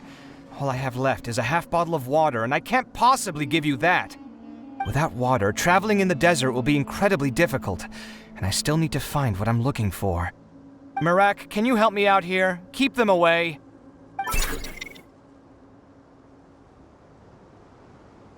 Kaveh, there you are! Faruzan told us to come see how you're doing. What are you up to? Just thinking about it makes me upset. Not long after I entered the desert, I was accosted by these fellows.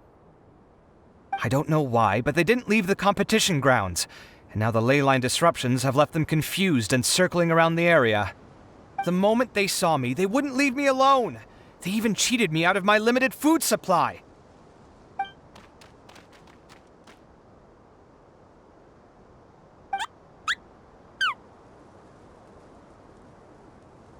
Hey, didn't I ask you to keep them away? Kaveh, is this flying metal thingy yours? That's right. This is my toolbox, Marak. Your toolbox? Huh. It seems pretty fancy. Hey there! Can you understand us?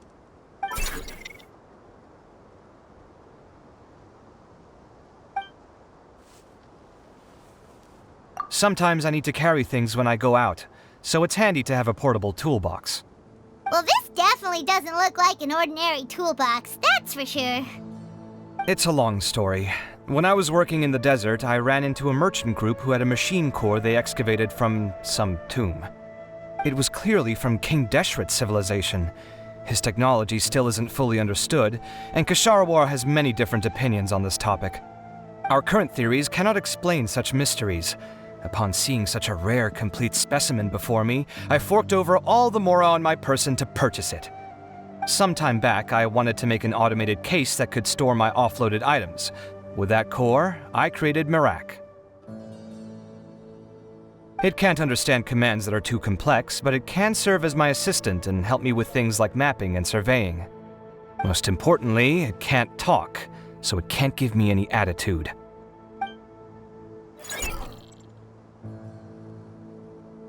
Oh, yes. Thanks for helping hide the fact that I live at Alhatham's place earlier. Sorry. I hope this season of my life ends soon, so I can get things back on track. Things just started going downhill at some point. Maybe it all started when my mom remarried and left for Fontaine. Or maybe it all started when I spoke to Alhatham in the library. Or maybe it's because constructing the Palace of Alcazar's burned through my funds. I'm still paying off the debt from that one. Oh, when's this going to end?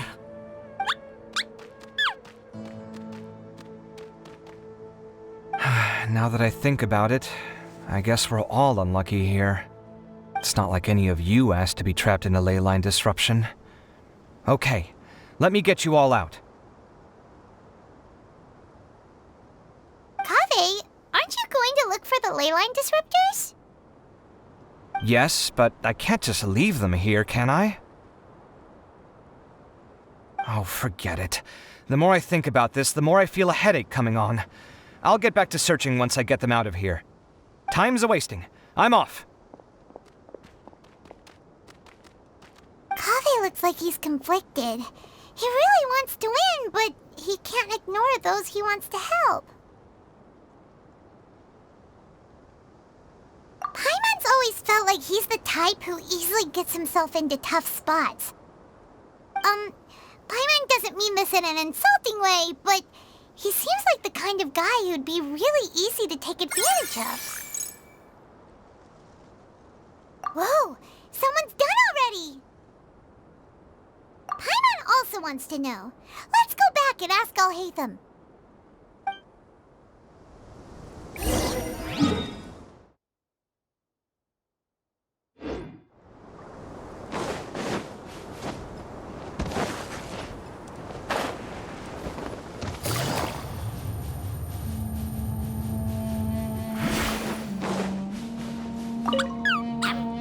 Quiet! I'm currently trying to find a way out of here.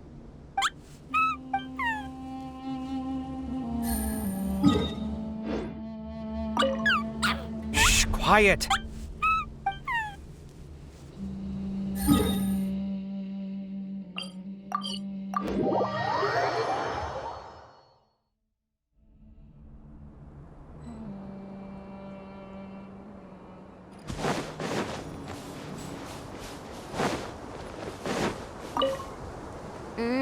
Here it comes.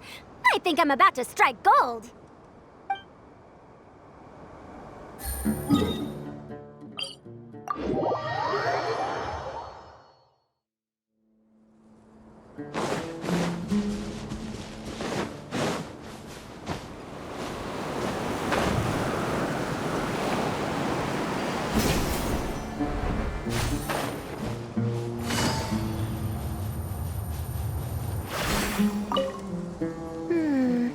There's a few things that seem a little off about this place. Let me collect my thoughts for a second.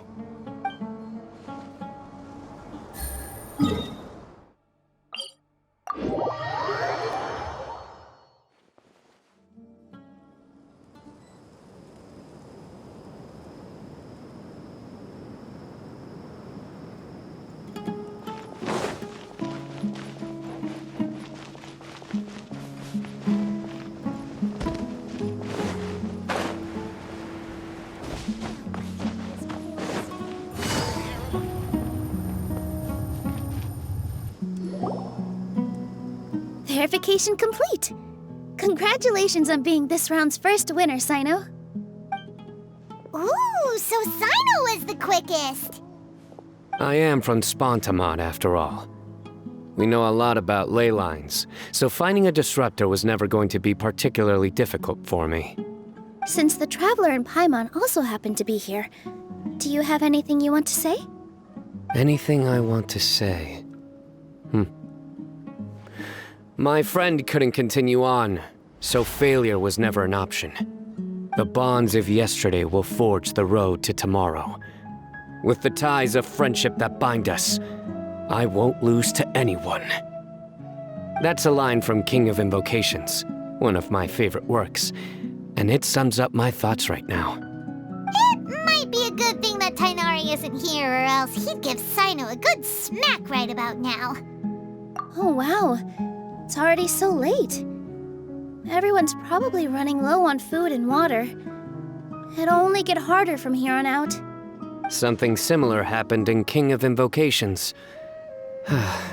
What a classic. Any thoughts on that, Alhaitham? I have no thoughts regarding King of Invocations. Milu obviously wasn't asking about that. Deserts are much more dangerous at night, so this competition should be nearing its end. At the moment, only Farazan, Layla, and Kaveh remain. I wonder who the next person to find a disruptor will be. Wait, only 3 people are left? Tainari forfeited, and Sino's already done. What about Hat Guy?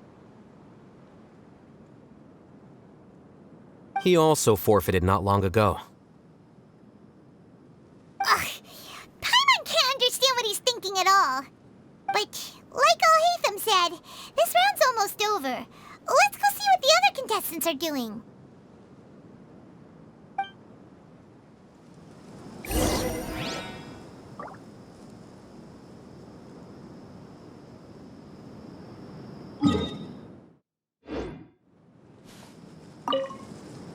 Things are really heating up now. You can feel the contestants' passion too, can't you, Alhaitham? Compared to the abstraction of human emotions, the desert heat is easier to intuit. Tainari made the right decision to forfeit.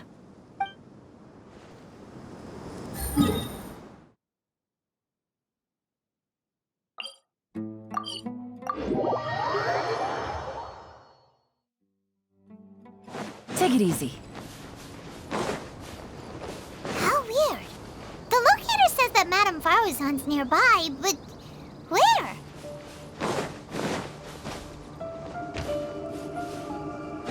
Take it easy.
Take it easy.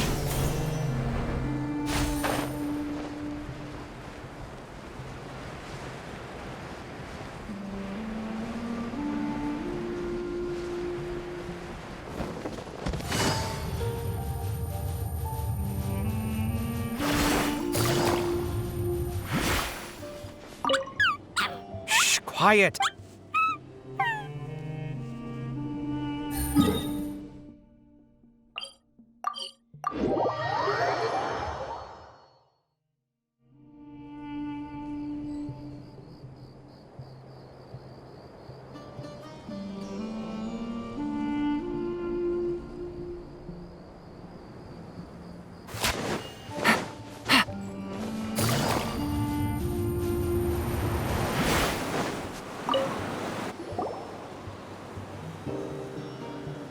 Hello again. You know, it suddenly occurred to me that you guys have had to do a lot of running around this time. Don't you find it tiring? Well, in that case, let's take a short breather here. The desert's getting colder now that night's falling, and the wind can really sting your face because of all the sand in it. Has anyone finished this round yet? Sino's already shut one down. Have you made any progress yet? I circled the whole area, but I didn't find anything. But I did have the chance to think some more about that thing that was weighing on my mind, and I realized something. Well, my fellow Ritawahist members must have all put my name forward for different reasons, and maybe a lot of them only picked me because they wanted to watch me make a fool of myself. But be that as it may, I believe that a lot of them genuinely do expect great things from me. And I want to live up to their expectations. I don't want them to regret putting my name down. Huh? But doesn't thinking like that put a lot of pressure on you? Of course, that comes with some amount of pressure for sure. But now I've thought about it, I don't feel like this is something I have to do. Instead, it's something I want to do. That may not sound like a huge difference to you, but it's helped me relax a lot. So don't worry about me. Well, that's great! Also, now that I've relaxed, I'm suddenly really sleepy. I think I'll just take a quick nap. Just a quick one.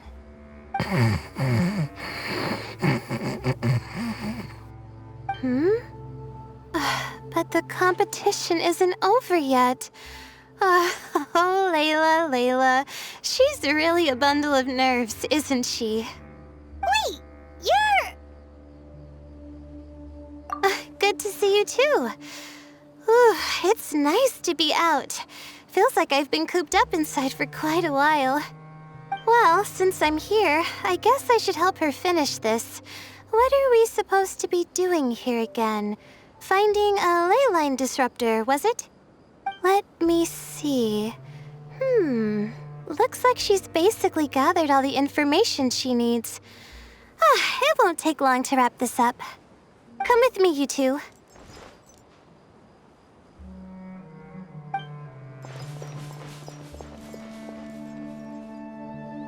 Do you ever get the feeling that the ley lines have a regular flow?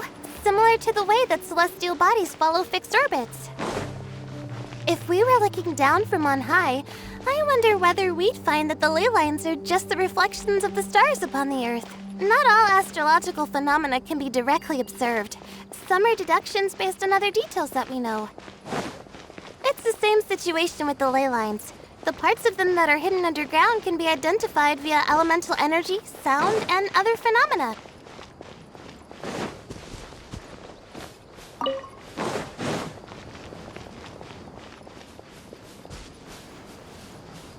Plus, now that someone has shut one of the disruptors down, the contrast between before and after can provide me with further information still. Let me see. It should be here, I think.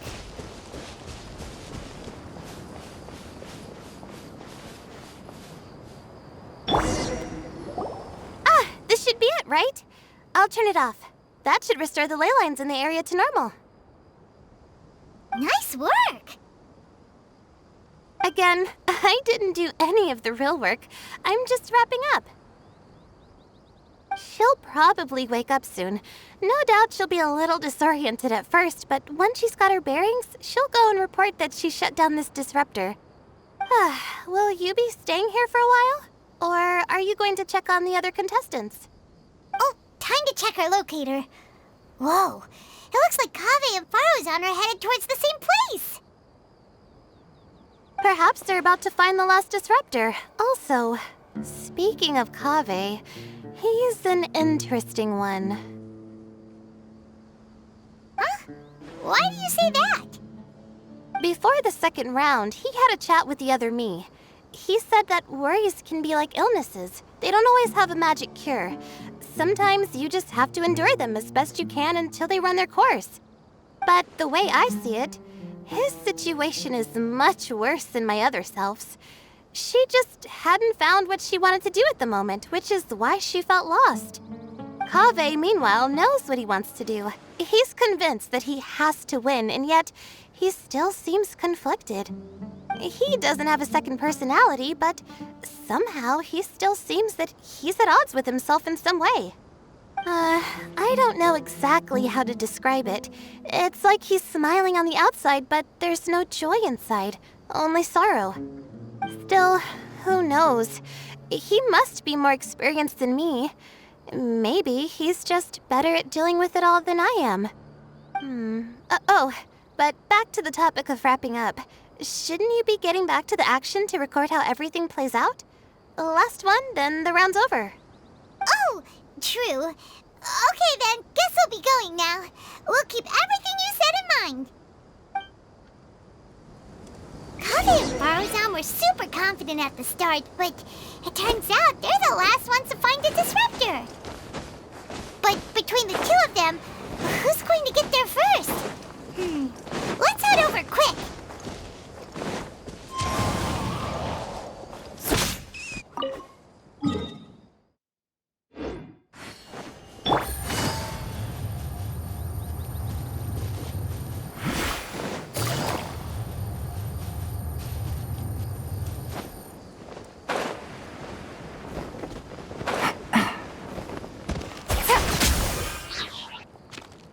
It should be around here.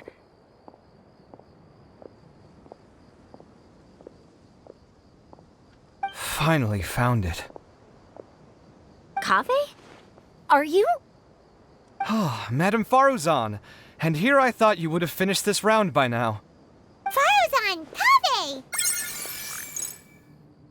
Oh, looks like Layla's already done. I didn't expect that you and I would find a disruptor at the same time. How are the other contestants doing? Tainari and Hakai forfeited, while Sino and Layla are already done. You two are the only ones left. Huh? That's weird. Didn't you start digging really early on? Yes, I kept digging, but instead of finding a disruptor, I found a ruin. I fell down pretty deep, and it was completely dark in there. It took me quite some time to unlock the various mechanisms and return to the surface. That's actually really impressive. Finishing a week's worth of trials in such a short time. That's pretty amazing, Madame Faruzan. What about you? Why are you so late? I encountered a lot of lost desert foxes along the way, and I brought them to the outskirts of the competition zone. When I came back, I was absolutely parched. And then I blacked out. Probably from the heat, you know? When I woke up, it was already night. I used the last of my strength to come here.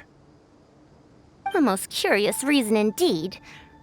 But are you sure you're all right?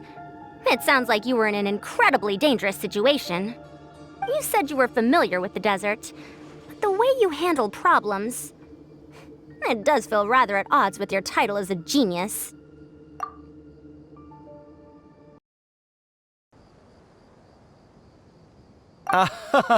It was problematic, but that had nothing to do with me being a genius. It was my decision. The way I did things wasn't optimal, but I wouldn't have been comfortable not doing it either. My conscience would have weighed on me. Youths these days, each stranger than the next. But back to the main issue at hand. Since we are both very certain that this is where the final leyline disruptor is, let's dig it up then.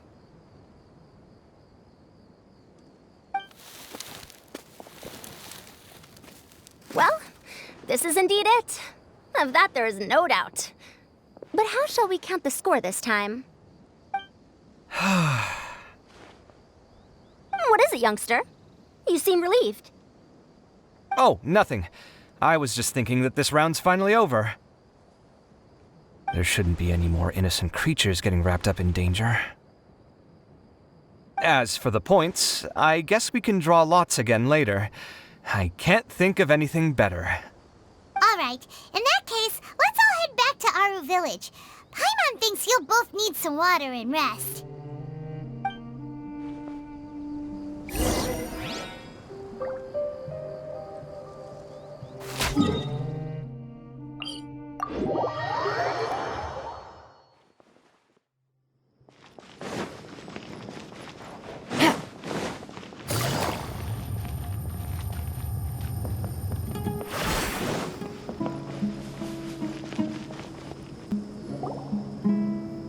Looks like the second round is over.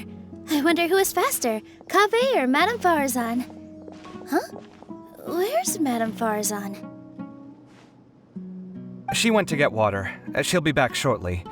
We basically arrived at the same time, so we'd like to draw lots again. You get caught up in some things so easily, like drawing lots. I'm not caught up in anything! Don't make it sound like I take pleasure in having bad luck! Really? Then should I say that you have a curious affinity for drawing lots? I'll go get the box and slips of paper for the lots. Please wait a moment.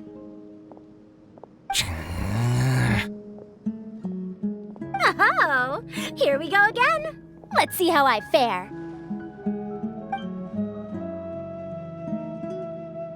I got it! Did you see that? I won! Congratulations! Looks like Kaveh's luck's taking a turn for the better! Finally! After all this time! It looks like you've been rewarded for your tribulations in the desert. This round's points are yours.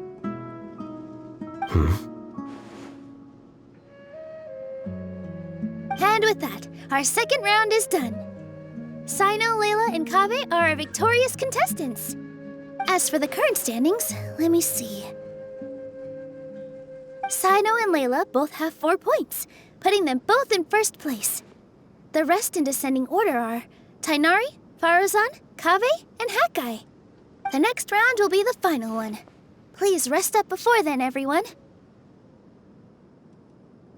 I heard that some stalls at the Wisdom Gala are debuting new games, so feel free to drop by if you're interested. Otherwise, see you next round.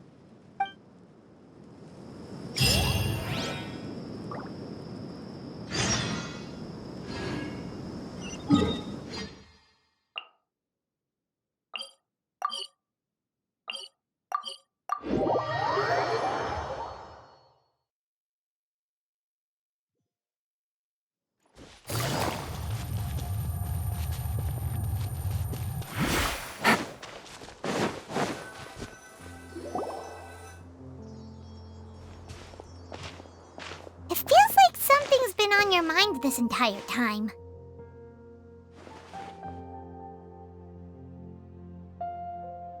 Traveler, Paimon. I finally found you. Finally? Did something happen? Don't you feel like there's something off about this year's Academia Extravaganza? When Candace and I were at the cafe earlier, we might have caught sight of some mercs on business. Thing is, they were disguised as tourists here to shop. But no disguise can mask the stench of blood. Just from their suspicious looks, I bet they do dirty work like kidnapping or assassinations. We eavesdropped on them for a while. Their target seems to be someone called Sachin. Sachin? Isn't that the person who Karina mentioned during the opening ceremony? He's apparently the sponsor behind the competition prizes and the Diadem of Knowledge, but he hasn't shown himself at all. Sounds like a rich person, all right. It makes sense now. The Eremites have been struggling to make ends meet recently, so a lot of groups have been doing private work that involves the rich. In their words, one gig sets you up for half a year.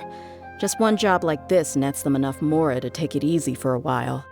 The extravaganza has brought many tourists to Sumeru City all at once, so it's likely that they took advantage of the bustle to sneak in. Dia and I wanted to directly capture them, but they were on guard and made some excuse to slip away. I would have tied him up if it wouldn't have caused a scene. Who's legally supposed to take care of this kind of thing? The Matra or the Core of 30? If Sino were here, he'd definitely get involved. Why don't we head over to the Academia and tell a mantra? Thanks a million, you two. Not at all. It was coincidence on our part as well. Yeah, don't sweat it. The Eremite's reputation is gonna get even worse if these scumbags succeed.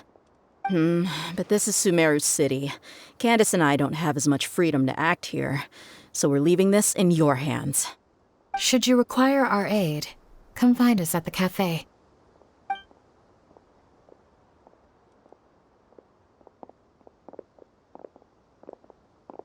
Paimon's noticed that something's bugging you. Is it the extravaganza? 'Cause Paimon's starting to think that there's more than meets the eye here, too.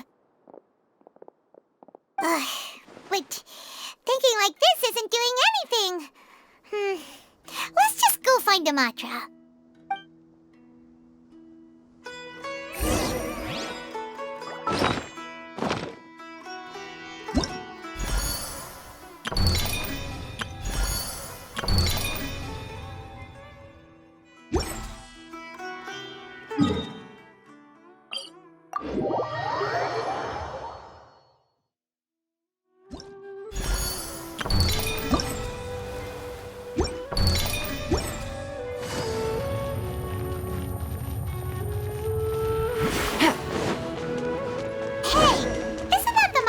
Investigated Siraj with? Arav, wasn't it? Let's go talk to him. Hello, both. It's been a while. Do you have any issues to report? Someone's planning to kidnap Sachin. Goodness. Though I suppose it's not all that surprising. The growing popularity of the extravaganza has given him quite the reputation boost as its sponsor. He's seen as one of these super rich types. Well, since he's got a target on his back now, shouldn't you send some people to protect him? To tell you the truth, we've thought about doing just that. However, Sachin apparently prefers to spend most of his time out doing field work, and hardly ever comes back to Sumeru City. No one has been able to contact him. Our only lead is something he once said. Each time the Inter-Darshan Championship is held, I will be watching from close by to choose a suitable person to inherit my estate.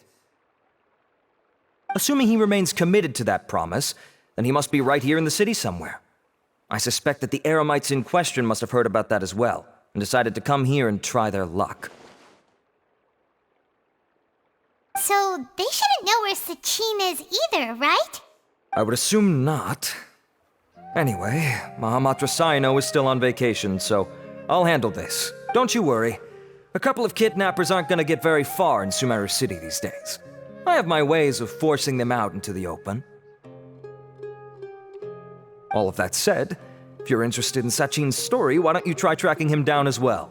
The sooner we ascertain his whereabouts, the quicker we can act to ensure his safety. I mean, you could task all the Matra and the whole Corps of 30 with someone's protection, but if the client doesn't show themselves, there's nothing we can do to help them. Fair point.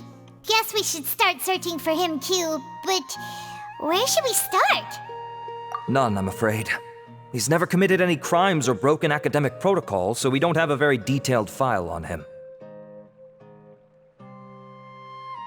I've heard that Alhaitham has now stepped down from his post as acting Grand Sage and is back to being the scribe again. Maybe it's worth checking to see if he knows anything. Good idea! Okay, we'll head back to the extravaganza venue and see if we can find him.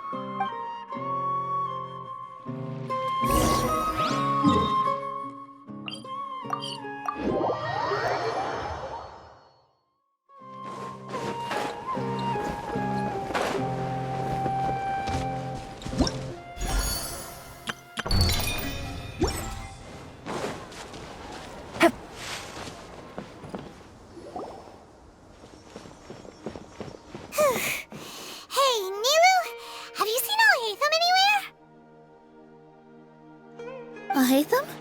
Why, what is it? We're trying to track down someone and we need him to pull up some records for us. Oh, I see. Sorry, I don't know where he went. He's always the first to leave after the competition ends, and he never tells anyone where he'll be going. Huh. Yeah, actually, that That sounds about right for him. Let me think. To be honest, he doesn't seem very interested in the extravaganza, so he probably doesn't stick around longer than he has to. To him, being a commentator is just extra work he was roped into. Do you guys know of any places he'd go after work? Ooh, maybe. Paimon remembers that his house isn't that far from here, so we might as well check it out. Take it easy.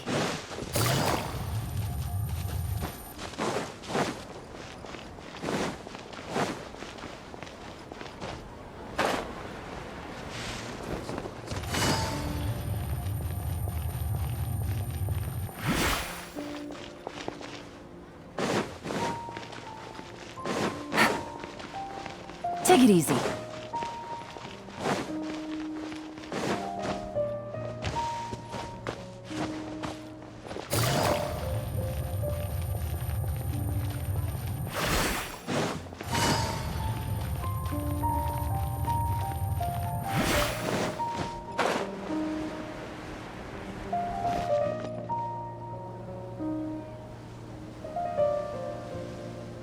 Let's try knocking.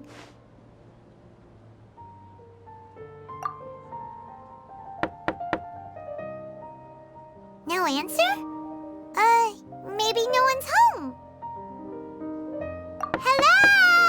Alhaitham? Are you in? We need your help with something. Oh, it's you two? Oh, Kaveh, you're home! Come on in, I'll get the door for you.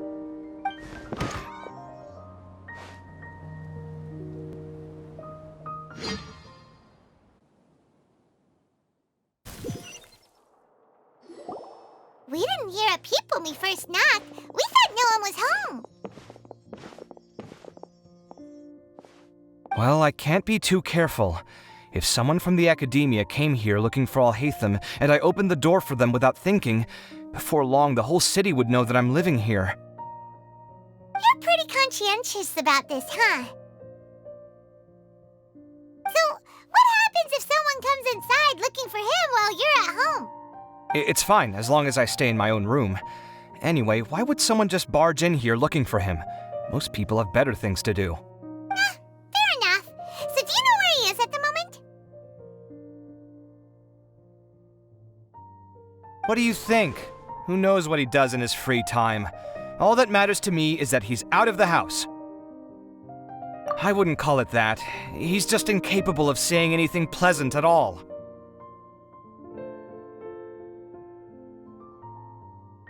I told him how the second round went. I won the lot draw, remember? Because of good karma, of course. My luck's on the rise. But him, being him... Oh, you wouldn't believe what he said after I was done talking! You're always quick to remind me that you're my upperclassman, and yet you do not problem solve in the manner becoming of an upperclassman. This begs the question of why we attach prestige to seniority at all. What does he mean, manner becoming of an upperclassman? What, am I supposed to earn the title of upperclassman now? And he didn't stop there. He said, I'd encourage you to reflect on why you've ended up having to rely on luck every round. Frankly, it's incomprehensible to me how you've managed to make it to this age without acknowledging the proverbial elephant in the room of your life. Yeah, that does sound like something Alhaitham would say. I've had it with him. Every time I talk to him, it's the same way. He finds a way to infuriate me every single time. Anyway, the disdain is very much mutual between us, so I'll be moving out as soon as possible. I'm actually packing my things right now. He'll have to get used to doing his own cleaning and tidying from now on. See those perfectly hung paintings on the walls? They're coming with me too. If his life wasn't utterly devoid of artistic sensibility already, it certainly will be after today. Wait, you're moving out already? But the competition isn't even over yet. How can you afford it? Well, obviously I can't just yet. I'm just packing early to get ahead of the game. I've got my new place picked out already. The moment I have my hands on the prize money, I'm going to buy it and move my things right in. It'll take me 3 days tops to move out of here for good. I now know what I have to do to achieve this goal. No matter what happens in the third round, I will win. I will emerge triumphant. You'll see. Well, we'll be rooting for you. sure you'll be alright. In what way? Layla said that she thinks you'll get caught up in internal conflict. Meaning what exactly? Oh, don't tell me you think I have serious personality flaws too. Oh, we didn't say that. But think about it. You say you want to win, but you also turned Faruzan down when she offered to give you her points. Plus, you took it upon yourself to help those desert foxes. Wait, what's so unusual about all that? I gave you my reasons. I would have felt guilty otherwise. Where's the conflict in that?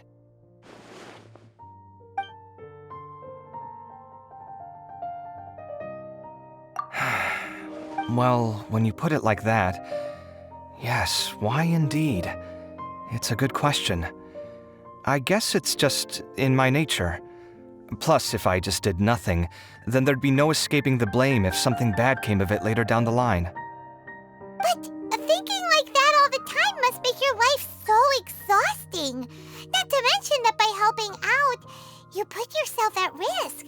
Fainting in the middle of the desert, for example. Was that really worth it? It's complicated. Look, let's maybe leave this conversation for another time.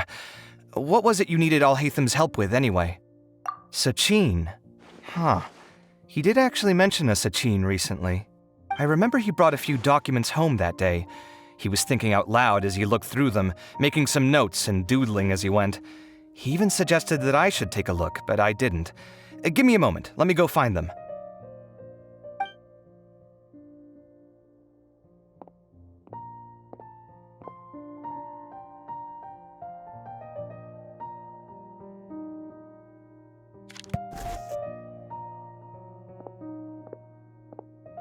Ah, this is the one. Here, take it. You sure he'd be okay with this? With taking liberties? He's certainly okay with helping himself to my beer whenever he pleases. And anyway, he did ask me if I wanted to read his notes. I didn't see the point at the time, so he just left them on the side. He doesn't leave documents lying around unless he's okay with other people reading them. It's fine, I promise. Cool, if you say so. Okay, let's see what he's got on Sachin.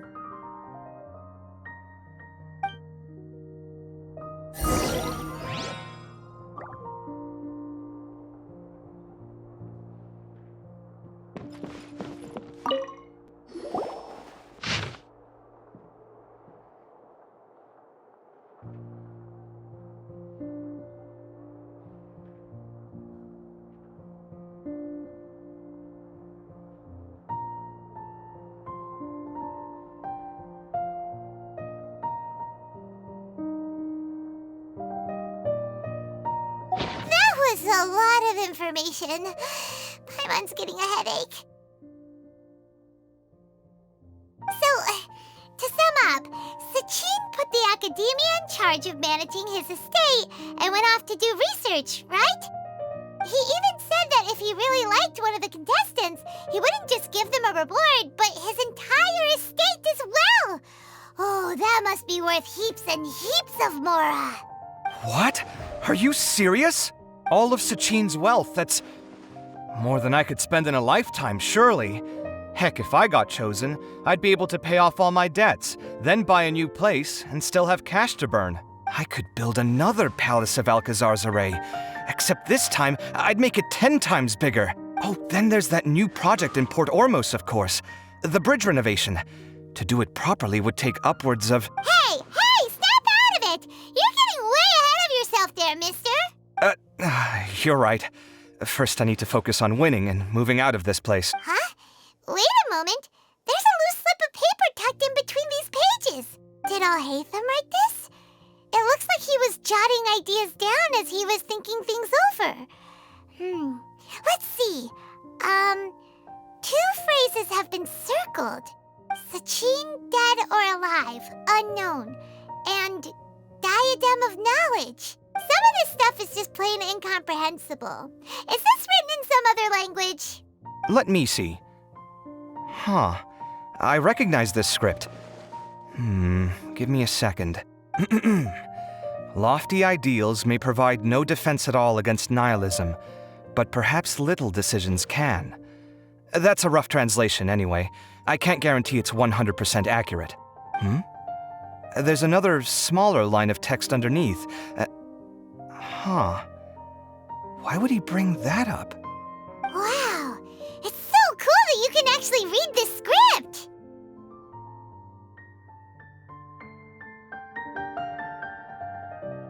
We worked together on a project once when we were students. The title was Decoding the Runes and Architectural Philosophy of the Ruins of King Deshret's Civilization.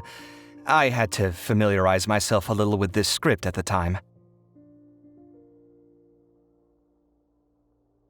Oh, interesting. So, any idea what Alhaitham meant by all this? Who knows? The way his mind works is one of the great mysteries of the world.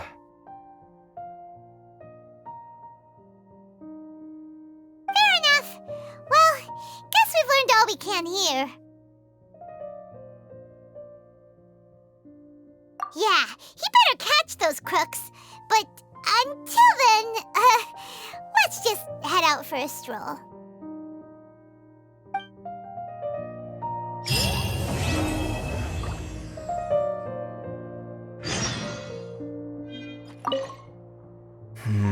Little...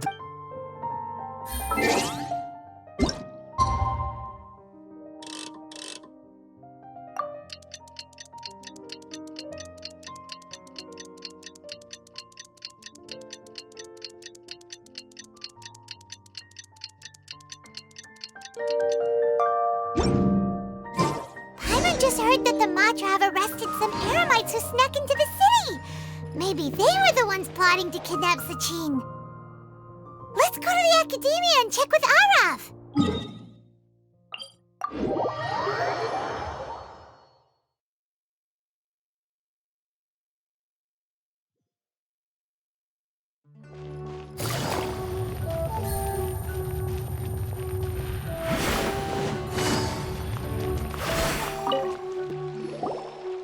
You're here.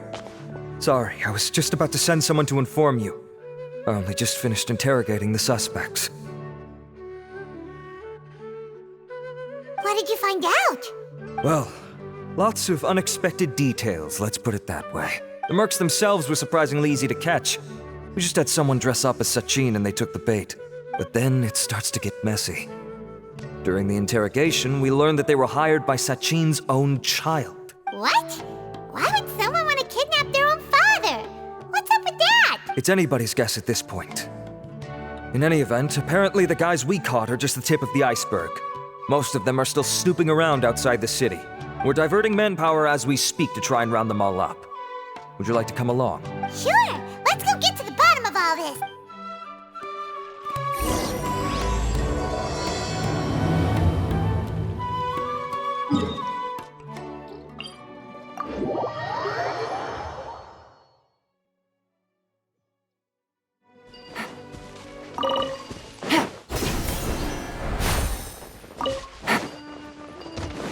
Take it easy. Are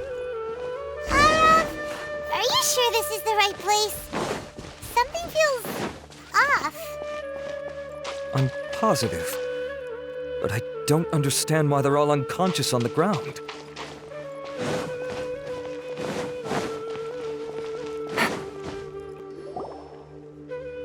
Boss, we got more company.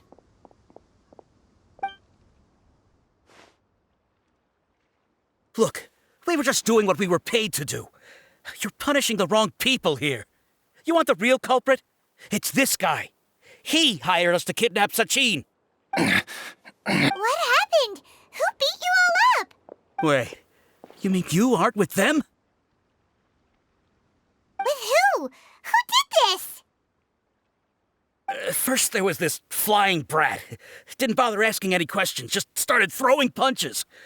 After that, some guy wearing green came along and interrogated us for a bit. I've got the confirmation I needed. This is the one who masterminded this whole plot. Jawani, Sachin's son. If you have any questions for him, now's your chance to ask them. When you're done, I'm arresting them all and taking them back to the Academia for further interrogation. So why did you hire people to kidnap Sachin? What do you think? 20 years ago, he upped and left to go and live a carefree life, not giving a second thought for my welfare. As if that's not bad enough already, he went and put his entire fortune in the care of the academia, along with a contract saying that one day he'd pass it all on to a genius he admired. That's my inheritance. By rights. You expect me to sit back and watch it go to someone else? If he won't give me what's mine, I'll just have to take it from him. Of course! Didn't he say he would be here somewhere, watching the championship from the shadows?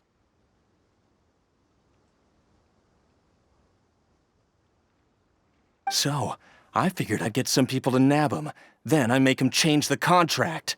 And if the academia doesn't agree to hand over the goods, I make him publicly announce that I'm his chosen genius.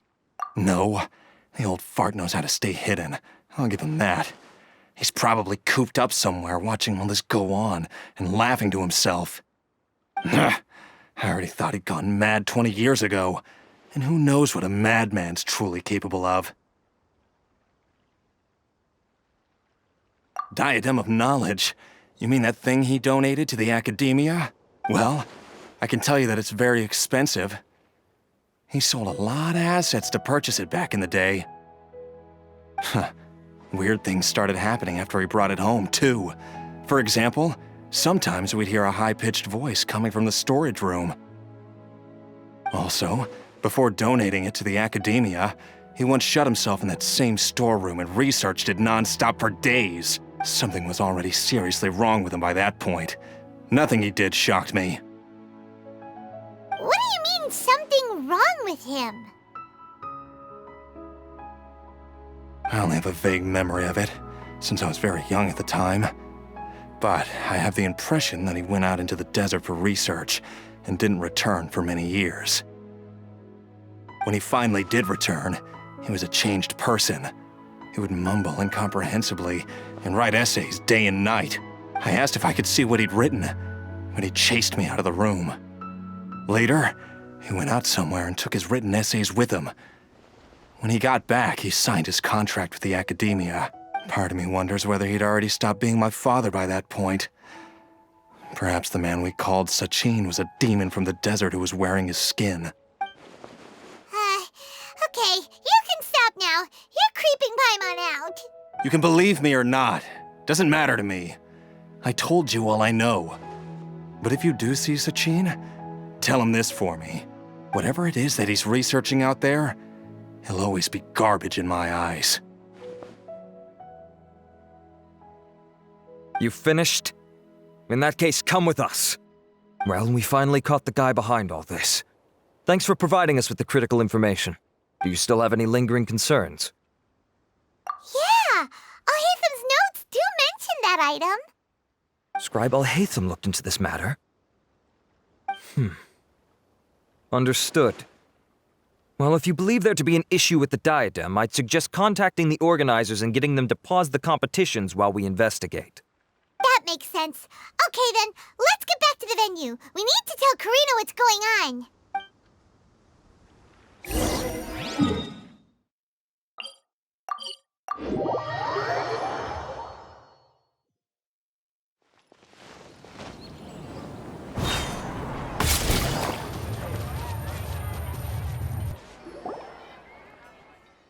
Karina! You're finally back. Where have you been? I looked everywhere for you. The third round's already started. We were out capturing some bad guys who wanted to kidnap Sachin. But that's not important right now. We think there might be something wrong with the Diadem of Knowledge, and we'd like to investigate it. The diadem? That seems unlikely. The Diadem of Knowledge has been used in every extravaganza over the last 2 decades, always without incident. Why has this come up now? This is pretty serious. Let me think. Okay, here's the situation. The diadem is currently in Mount Ima Forest. We moved it there before the third round began. In the third round, contestants have to go into Mount Ima Forest, find the diadem, bring it back, and place it on the stand. The first person to do this gets 4 points. Considering how close the scores are between our contestants, whoever wins this round is very likely to be the winner of the whole competition. As such, I suspect competition to be very fierce. You might not make it in time. I'll mark the diadem's location for you. Please head there immediately. Let's hope nothing happens. All right, let's go! That's weird. The locator stopped working. Is the forest interfering with it? Ugh. Let's just go grab the diadem. Why this...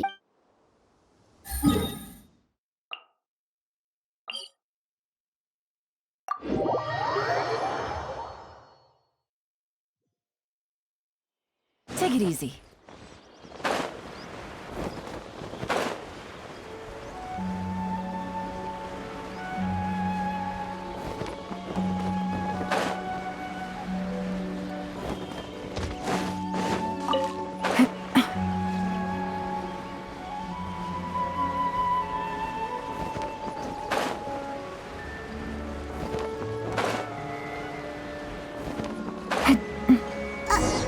Uh-oh. This place looks empty. Did someone already take it? Well, we might as well head back and see if anyone's turned it in.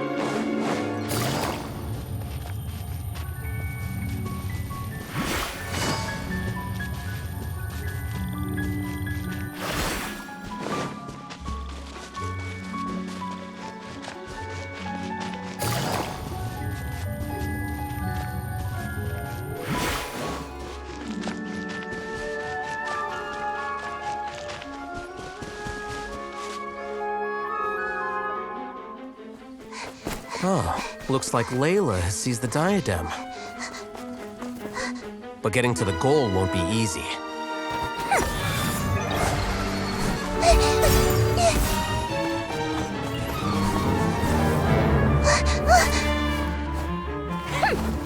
That guy enters the fray.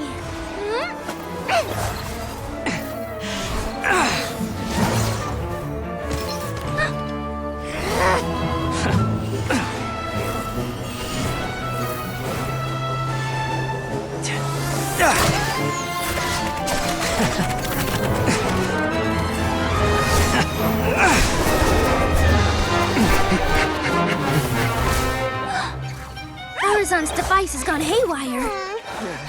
The competition is heating up. Oh. And here's Kaveh bringing up the rear.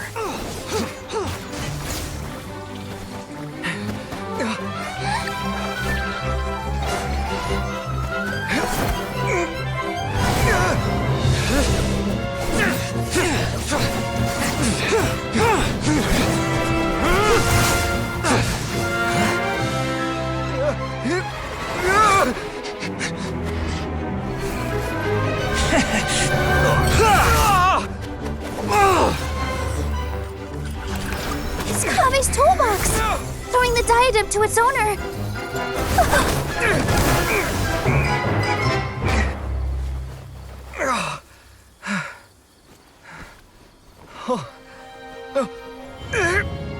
Yes, that's right. Put the diadem in place, and you shall gain all you desire. Who are you? I need you to get out of my head! I am confident that you will not disappoint me.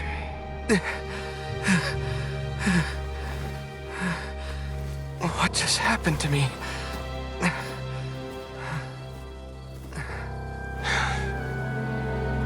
Something's wrong.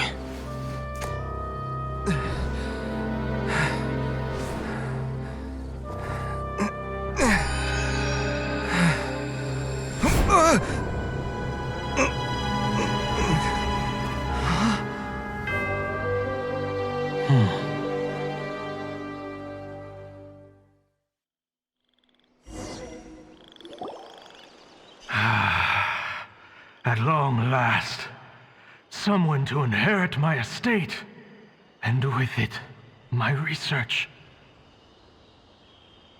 Come, Kaveh. Come to me, my child. How do you know my name? Who are you? I am Sachin. Well, to be precise, I am but a fragment of Sachin's mind. Fate is a curious thing. Seeing you reminds me of another I once met. But you are made of sterner stuff than he, more cognizant of the trials and tribulations of this world. It is you who are worthy to inherit all that I once owned. We meet for the first time, children. But what I mean to say now is of utmost importance. So please, pay attention and bear witness. You have all performed outstandingly in this Interdarshan Championship. The Academia has many rare talents among its ranks, and you are the creme of the creme. But if I were to choose a successor, I would choose you, Kaveh. Not only because you were victorious, but also due to our similarities in character. Me? Similar to you? Why, yes. Both of us have the misfortune to be idealists, and that is the source of our misery. 28 years ago, I came to the desert and lived there for 8 full years. What do you think I saw there? Alas, endless strife and slaughter. Conflict over water sources, robbing of merchant caravans, exploitation of the people relentlessly, day after day. Beyond the wall of Samiel lay a completely different world from the one I knew. The things I witnessed there tormented me greatly. I wished desperately to find a way to save them. So, did you find a way? As a Vahumana scholar, I tried to use Vahumana knowledge to find the answer. I researched history and anthropology, performed countless experiments on human nature, and even sought out the scholars living deep in the desert who called themselves the Lost Darshan. But in the end, I found that the answer I sought simply did not exist. It was not possible to simply assign blame for these transgressions to any one party, for the sins are carved into humanity's very nature. Our nature begets conflict, and conflict begets destruction. This is the inexorable truth. The aim of my research was to draw lessons from history. But what I discovered was that history offers no such guidance. Things can only ever go from bad to worse. After this realization, I could no longer see the meaning in anything that I had ever learned. Consumed by an overwhelming sense of emptiness, I could no longer bear to face life. And so, I decided to bring my life to an end.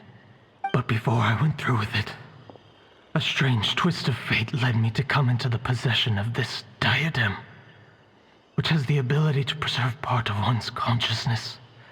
Into it, I placed my experiences before requesting that the Academia manage my estate. As I thought, the contract you signed with the Academia was in essence your will. But if you'd given up hope on this world, why did you feel the need to do this? I mentioned that I had performed a great many experiments concerning human nature. You may regard this as the very last experiment of them all. The Academia has no shortage of genius talents, nurturing the brightest minds of every generation. And so, with a handsome reward to draw out the worthiest of individuals, my hope was that one day, I would find one who could untangle the mystery of human nature once and for all, and help to move the world onto a better path. I see.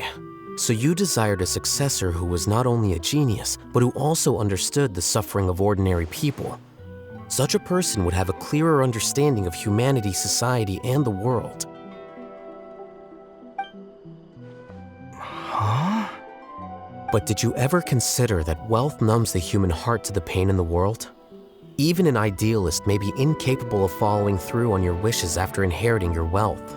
You are highly intelligent, yet you are not the sort of person who would understand my line of thinking.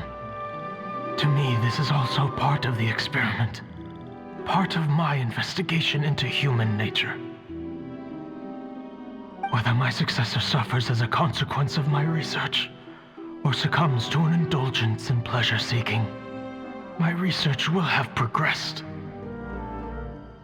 I grieve the fundamental sickness of the world. I regret the unbearable weight of its history. And I lament the research that I failed to complete.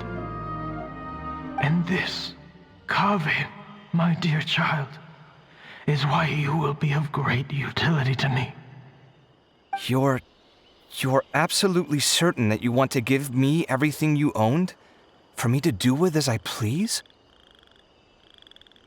I have faith in what I see in you. Now wear the diadem, Kaveh, and complete the journey that I could not.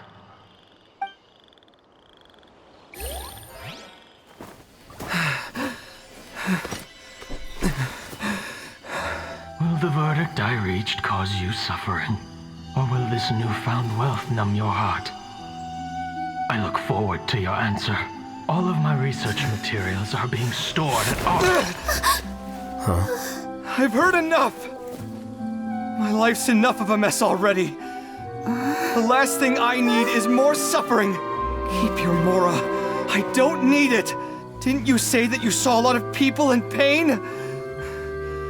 Well, if that's the case, then your wealth can go to them.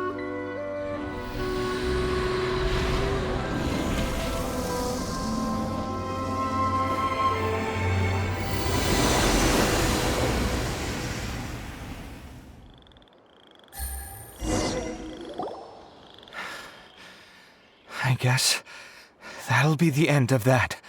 Kaveh. Are you all right? Any physical discomfort? I'm fine. Thanks, Tainari. Don't worry about me. Don't push yourself too hard. Kaveh. Kaveh may have broken the diadem, but he successfully completed the task prior to that. According to the rules, this makes him the victor of round 3. Points-wise, this also makes him the winner of the Interdarshan Championship. As the champion and Sachin's personally designated successor, Kaveh has obtained the rights to inherit the entirety of his estate. For the avoidance of doubt, can you confirm that it is your intention to donate all of Sachin's wealth? Like I said, he thought that the world is a bad place. Well then, let's use what he left behind to change it for the better. Rejecting the world will achieve nothing. He and I, we're not the same. All right. As the scribe, I will make a record of this incident on file. The sages will contact you in person for details on how exactly Sachin's estate is to be used. That sounds fine. I don't know if his research findings were right, nor would I know how to finish his research for him. But what I do know is that by ending this here, no contestants will have to suffer. We won't be the last. There will be more championships to come, and countless future scholars will follow in our footsteps. Sachin's words can only cause pain, but not anymore. No one else has to hear them now. We're all scholars here. I know full well that shutting down his views like this is autocratic and arrogant. Fine by me. I'll bear that responsibility. It's the least I can do. And, well, it's the only thing I can do.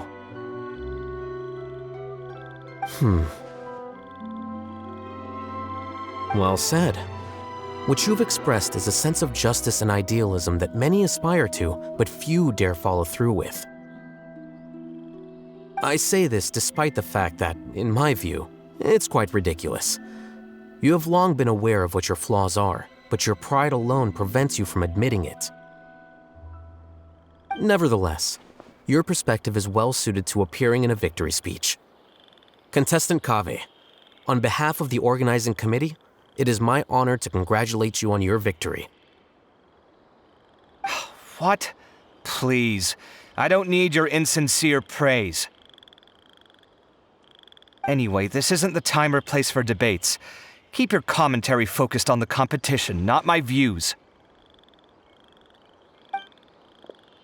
Congratulations, Kaveh. Also, you'll need to prepare for the award ceremony. Looks like the ceremony will be held at the main venue. Let's head over and check it out.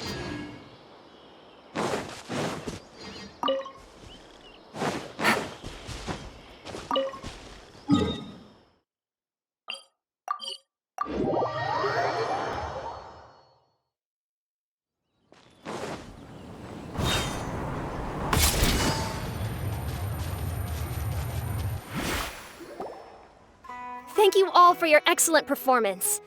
And that brings this year's Interdarshan Championship to a close.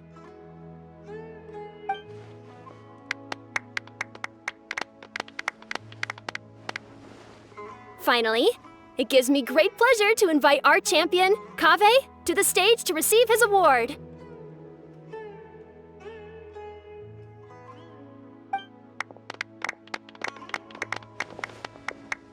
Typically at this point, we would crown our champion with the diadem as well as presenting them with their award. However, we have just received word that Kaveh has inherited Sachin's estate and made the decision to donate it all to charitable causes. Sachin's estate is getting donated? So much Mora. And he gave it all up? Kaveh's generosity will give many struggling families the chance to change their lives for the better. Of course, without the diadem and prize money to present, this makes the award ceremony a little more concise than expected. Would you like to say a few words, Kaveh? I'm sure many of our audience, like myself, are curious to learn why you decided to give all this wealth away. I'm not entirely sure what I should say under these circumstances. I'm glad to have won, even though I'd say luck played a big part in that. As for why I want to give the Mora away, I don't support Sachin's views, and I don't want to take his Mora. With a lot of things in life, people need to experience them for themselves. It shouldn't be up to one person to make a judgment on. Not him, and not me either. Anyway, this isn't really the time and place for such weighty and complicated topics. So, I guess that's all. I'll leave it there, thanks very much. Oh, Kaveh, just one moment. While this is a short and sweet award ceremony, we do still have a prize to present you with.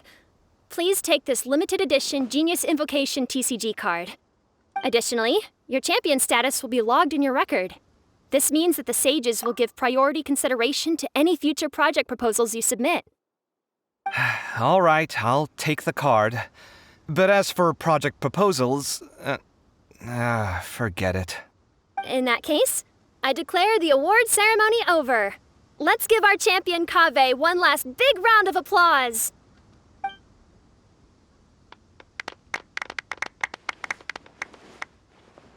I still don't really get it.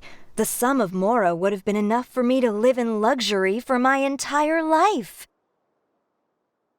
That just means you're not strange enough to understand the way that geniuses think. Come on, we've still got the whole Wisdom Gala to explore.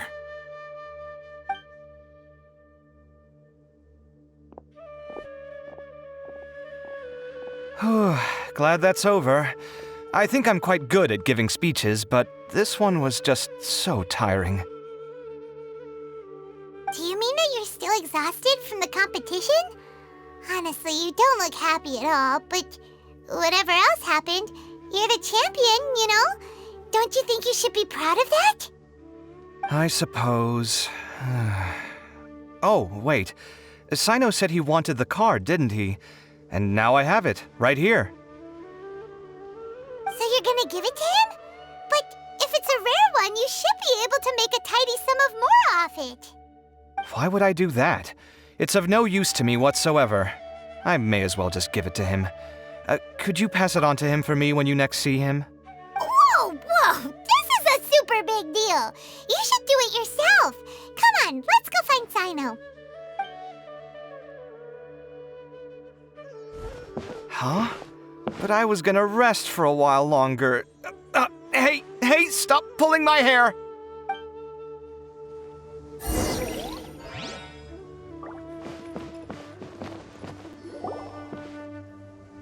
What you looking at, Sino? I'm still thinking about the Sachin issue. What brings you here? Well, they gave me this limited edition Genius Invocation card, and I figured you'd have more use for it than I. But it's a limited edition. Are you sure you want to give it to me? What else would I do with it? I have no use for it.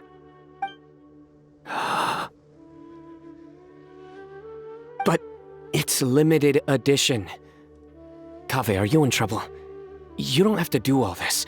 Just tell me what's wrong and I will help. Oh, that's not what I meant at all. Yes, I have all sorts of problems, but that has absolutely nothing to do with this card. I'll figure my own issues out by myself. All right. In that case, I accept your generosity. But now that I realize that you have no concept of its value, I cannot simply take it from you. How about this? I shall buy it from you at a fair price. Namely, the price that the previous limited edition card sold for. Oh, come on. It's just one card. How much could it really be worth? 1 million more at the very least. How much? 1 million more? If you feel that's too low, I can go a little higher. 1 million mora for a card? But you already have a whole bunch of these, shiny ones, don't you? I saw your deck last time we played. Not every card is this valuable, and some cards are exquisitely designed, but not rare. Huh. Well, I guess they must pay you plenty to be General Mahamatra if you're splashing out on things like this. But really, it's fine. I'd feel bad taking mora from a friend. Don't feel bad. I save a lot. I can spare the mora for this card. You don't spend all your savings on your hobbies, do you? You should watch that, you know. You definitely don't want to end up borrowing money in a moment of impulsivity. Living with debt is miserable. Sounds like you're speaking from personal experience. I guess you've been through a lot? I don't want to talk about it. In that case, maybe you're the one who should be listening to your advice. In any case, I, Sino, will take this precious card, and it shall join the deck of destiny. Kaveh, come with me in a few moments to collect the mora. Thanks to you, I have achieved my goal for participating in this tournament. All right, if you insist. Far be it from me to refuse your courtesy any further. Well, at least I'll be able to keep on top of my bills this month. Maybe I'll even have some left over. In fact, let me treat you all to a meal later. Bring Tainari and Kale, too. Well, this is what they call all's well that ends well. Paimon wonders how the other contestants are doing. Let's go check in with them, shall we? Since we're guest commentators and all.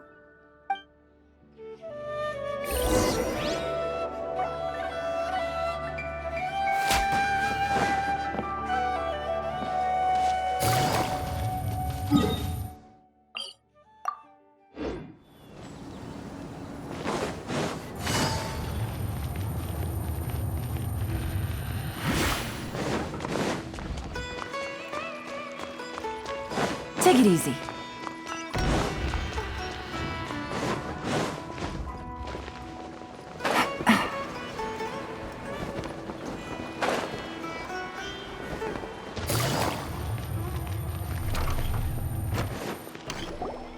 I'm telling you, you can't go wrong taking advice from me on what to wear. Back in the day, my fashion style was considered cutting edge by everyone in the academia. Really?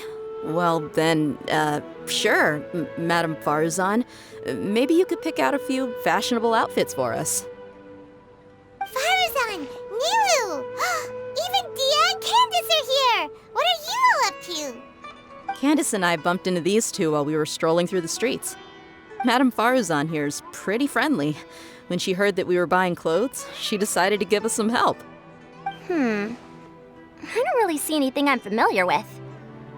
Never mind. We can purchase some textiles and make the clothes ourselves. Let's go with the plain fabric as our base. And embroider red and pink flowers on. Oh, and some green leaves. Wait a sec. You sure that's the latest style? That sounds a lot like what the older folks back home would wear. Don't worry. This style is a timeless classic. No thanks. This is actually sounding pretty weird. Wait. Madame Parzan's right. That style is a classic and used to be mainstream fashion. But these days, there are some other options too. If you don't mind, how about I pick some clothes out for everyone? It's not often that we get to meet up, especially since Candace rarely makes it to Sumeru City. Also, I know a few places where I can get a great bargain. Sure. I'm happy to leave it to you. I'll come with you to have a look. One always has to keep on top of what the youth of today are into. Madame Farazan? Come quick! She's over here! Who are you? We're new in the academia. We saw all the amazing things you did during the competition. Do you have any classes we could sign up for? Of course I do. And you're both very welcome to join. That's great! We can't wait. What's your area of research? Precision mechanics? I'm from Haravatat. Huh? But you seem like an expert in machines. Wait, sorry. I remember now. You were representing the Haravatat Darshan in the championship. Oh, their classes are so boring, though. I'm sorry, ma'am. Let me know if you run any other classes in the future. I'll be there. I knew it. What about you? Aren't you going to leave with your friend? I think you're amazing, Madame Farazan, and I'd like to learn from you for a while, if possible. I can take the class you're teaching as an option, even though cross-Darshan lessons might be a little tough to arrange. But I look forward to learning from you. I see. You're a good egg, child. Don't worry. Study under me, and I promise you, you will get the best teaching available. Thank you so much, ma'am. Well, I won't disturb you any further. See you in class. I don't quite understand what happened there, but congratulations, I think. Traveler, Paimon, would you two like to come and pick out some clothes? Sorry, we can't. We've got a meal with Kaveh later, and we have to check in with all the other contestants before then. Oh, by the way, have any of you seen Hat Guy or Layla? I don't know where Hat Guy went. We just saw Layla not too long ago, but she was hanging out with some other Ratahoa students, so we didn't get a chance to speak with her. Are you gonna go and see what she's up to? Ratahoa students? They must be the ones who voted for her to enter the competition, right? Oh, she didn't end up winning, so Paimon wonders how they feel about that. Let's go take a peek.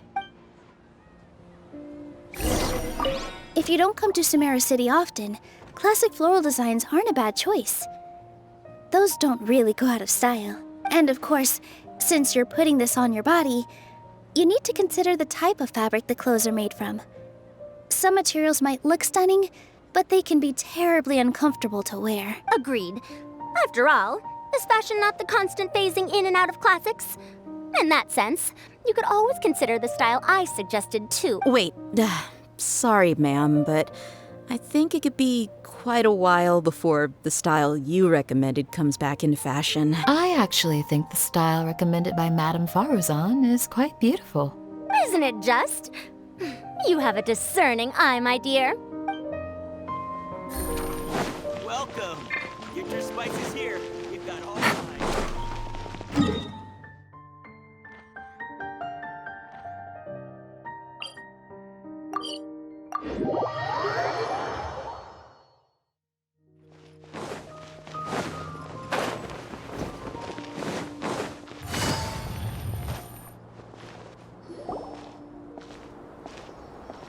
I'm sorry, everyone.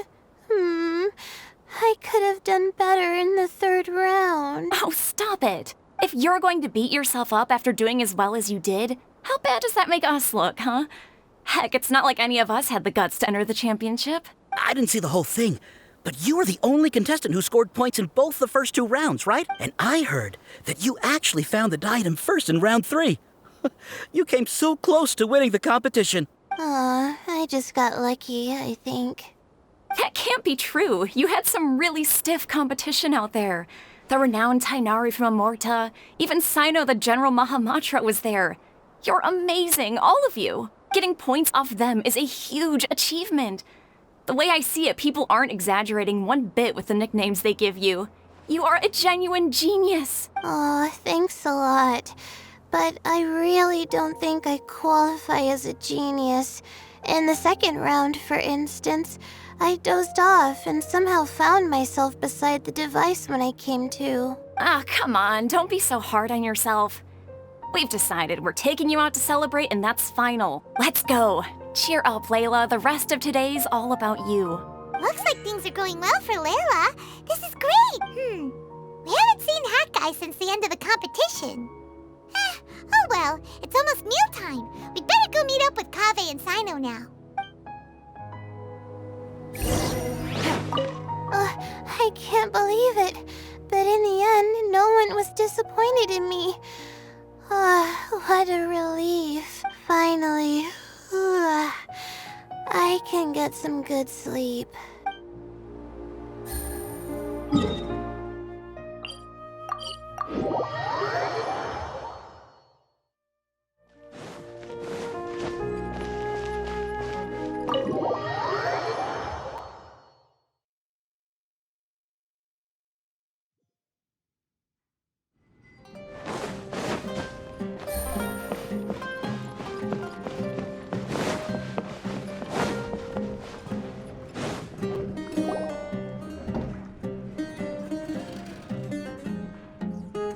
Are you sure you have enough to cover this? Don't blow it all at once. Don't worry, I budgeted very carefully, and this is well within my means. Anyway, I've lost count of how many times you've treated me. It's high time I return the favor. Oh, Traveler, Paimon, over here! Ooh, look at all this! Good food, here we come! I heard that you went to see the other contestants. How's everyone doing? Farazan found herself a student, and Layla's classmates are bowled over by how well she did. We couldn't find Hat Guy, though. Who knows where he's gone? Al-Haytham's gone missing in action, too. The one time I'm actually in a good enough mood to treat him to a nice meal, he disappears without a trace. That guy. Where the heck could he have gone? I still have questions about that note he left. Well, whatever. He can do what he wants. Now, let's eat.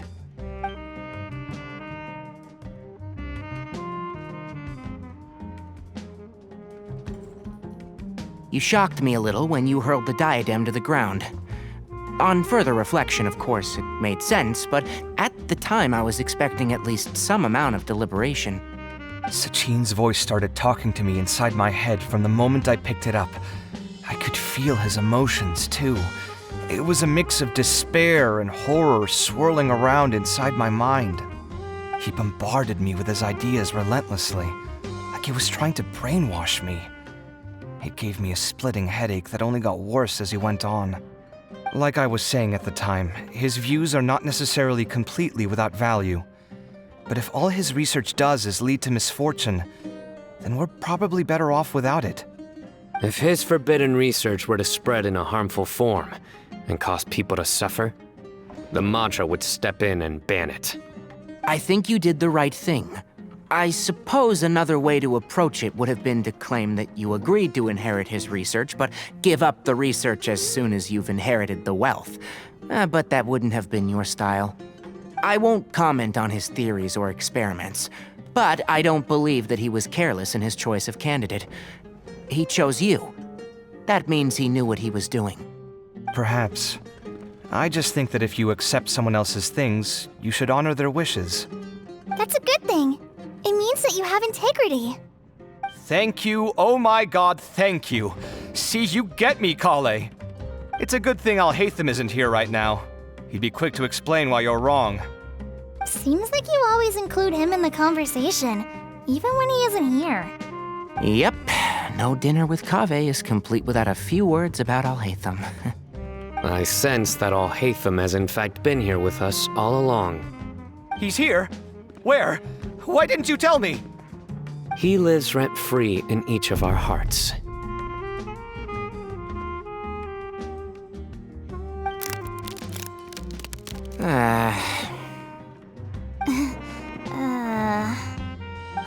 That was horrifying. It literally sent chills down my spine. Good thing you didn't say that before we started eating. That would have killed the mood in a heartbeat. All right, enough about Al-Haytham. Tainari, did you achieve what you wanted out of the championship? I did, in the first round, in fact. Word of mouth proved very effective. I spoke to a handful of people, they told their friends, and so on. Now, a record number of people have signed up to attend the next lecture. Oh, are you free next month? You should come along, maybe even say a few words. About what? I don't know the first thing about anything Amorta-related. Just play to your strengths. For instance, you could talk about the distinguishing features of rainforest architecture, or ask everyone not to chop down too many trees the next time they're building a house. Oh, well, that's no problem. Sure, I'll make time. Has everyone had enough to eat? I can order more if anyone's still hungry. I'm full. Thanks.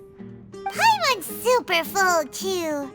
If only we could eat like this every day. Yeah, we should do this more often. Work will always be there, but seeing friends is important too. This is a good restaurant. Let's definitely come here again. Sounds good. We should pick a few other places as backup options, though. There are other good places around here, too? Oh, and don't forget to invite us if you go. There's nothing we love more than good food.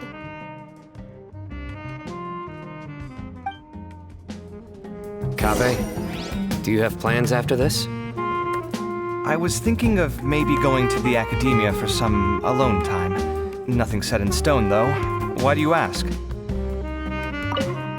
Since everyone is free, why don't we play a few matches of Genius Invocation TCG? Eager to show off your new limited edition card, are you? Not to show off. This is my way of thanking you for your help. Only my best friend will have the honor of seeing this card's debut play. All right, sure. I didn't bring my deck with me, though, so I'll need to borrow one. Actually, Master, I made a new one a few days back. Don't tell me you've been spending all your study hours playing cards. Come on, no need to be so stern. They do say that your innate interests are your best teacher, don't they?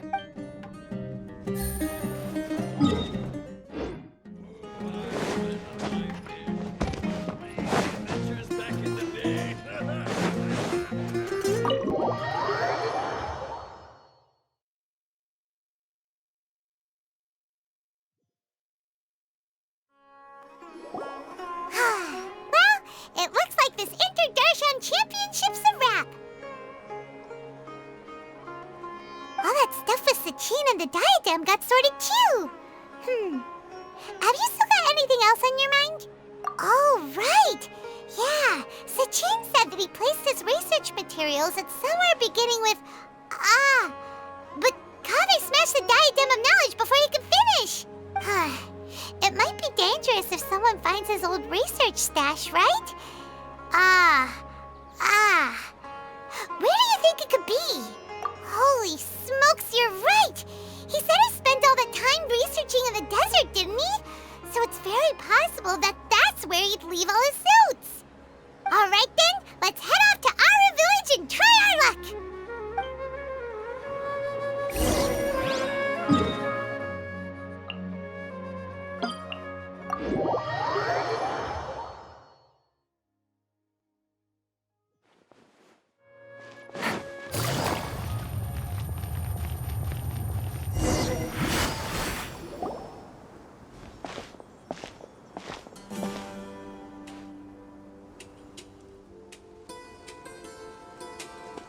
Didn't expect to run into you here. Oh, hey, Thumb. What are you doing here? And what are you reading? Are those? Sachin's notes? Yes. I came across his profile while I was organizing some documents and became interested in his research. If it wasn't for that, I never would have agreed to being a commentator. I had a hunch after seeing the fragment of his mind, and sure enough, I came here and found his research. Wait! So, you've read it already? Are you alright? How do you feel? I think you may have misunderstood something. The reason Sachin chose that architect to inherit his research was that only he could really empathize with both the calamity and the humanity that these notes seek to convey. Only one who resonates with these sentiments would suffer and begin to think of history as bleak, the present as perplexing, and the future as pessimistic. Empathy is a double-edged sword. Clearly, I am not the same sort of person as Sachin was. Empaths have many friends, and their wide social circle comes with certain societal advantages. But this also makes it hard for them to achieve their goals. Why's that?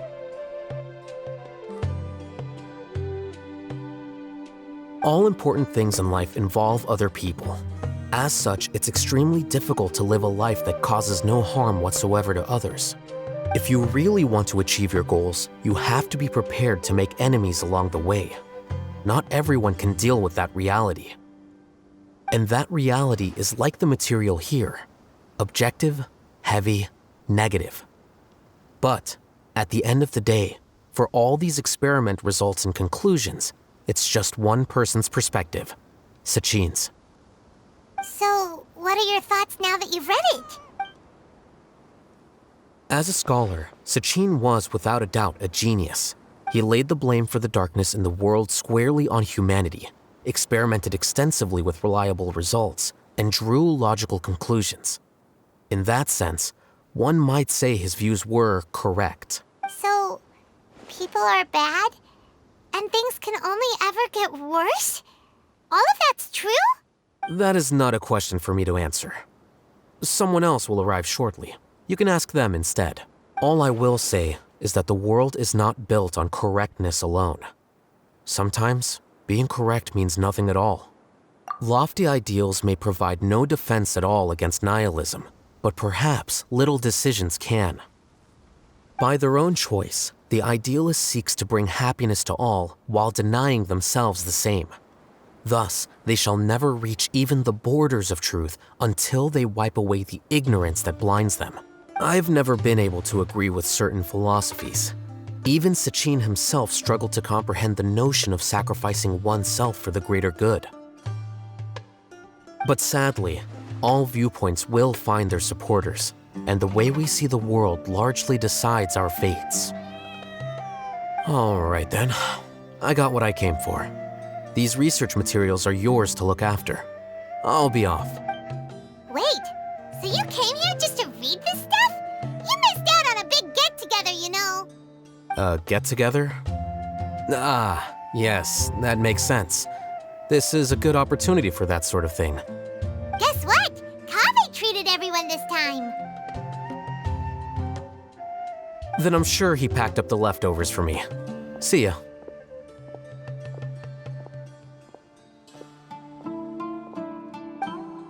And there he goes.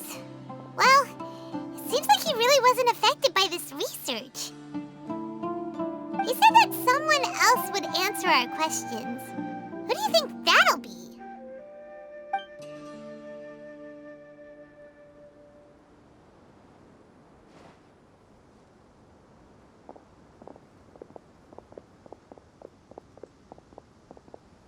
Traveler, Paimon, you're already here.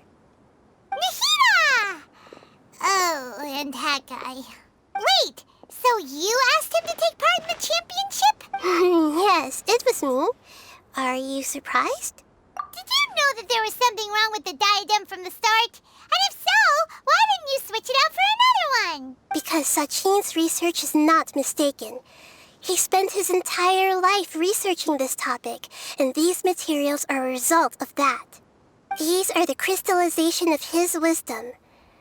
Yes, I was worried that the material might cause some disruption, but I didn't want to wipe away all his hard work searching for the truth.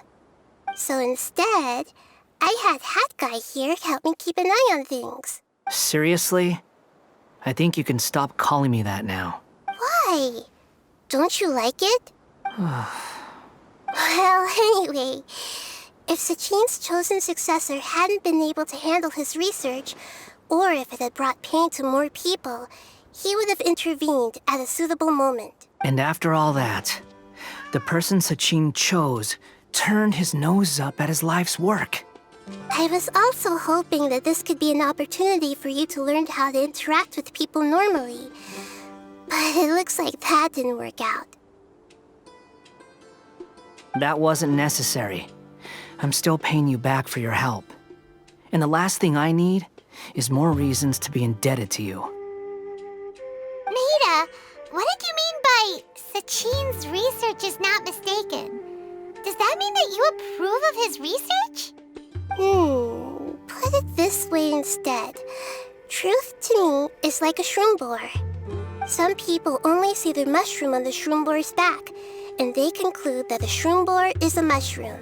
Others see only the shroom boar's body, and they declare that the shroom boar is a boar. Still others look deeper inside and determine that the shroom boar is meat. These conclusions are all correct in their own way, but none of them objectively describe the shroom boar. Paimon kinda gets it, but also not really.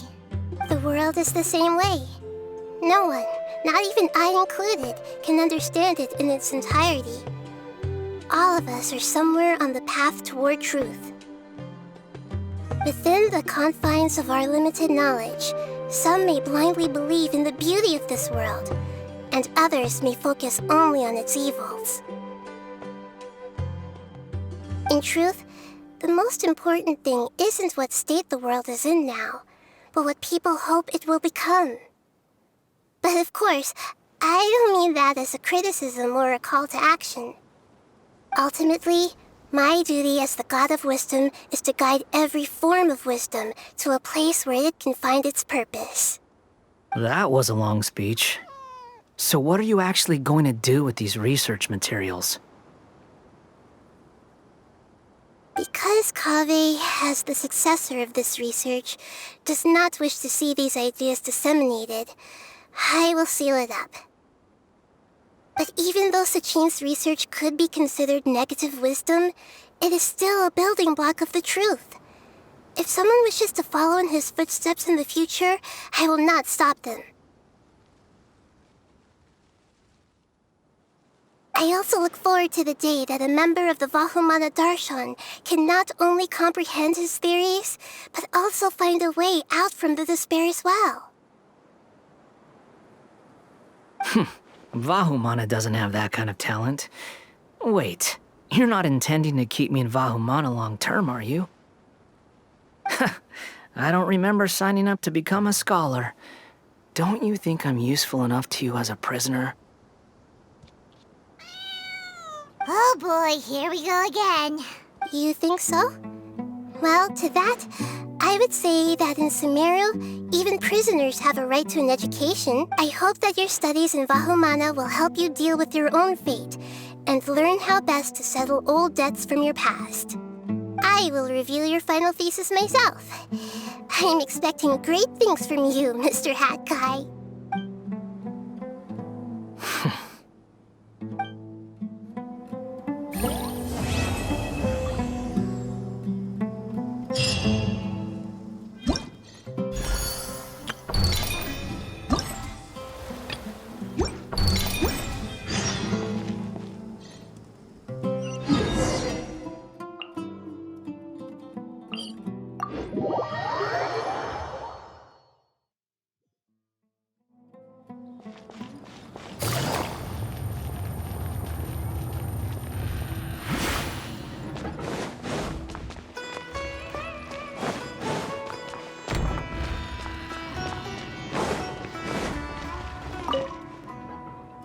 Where were you while the rest of us were eating together?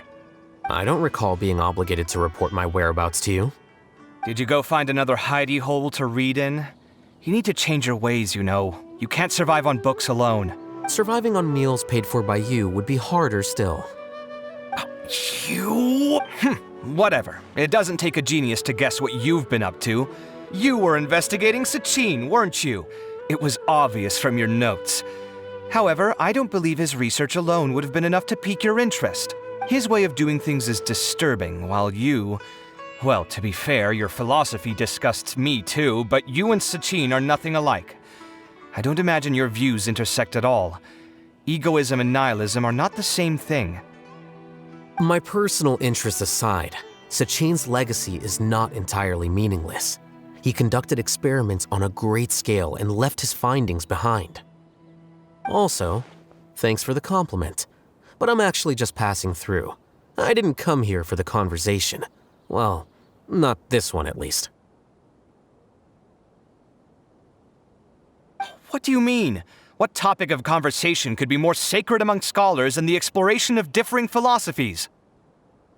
Well, based on what I've learned, Sachin and his disturbing way of doing things, as you put it, is very likely to have met your father 20 years ago. What did you say?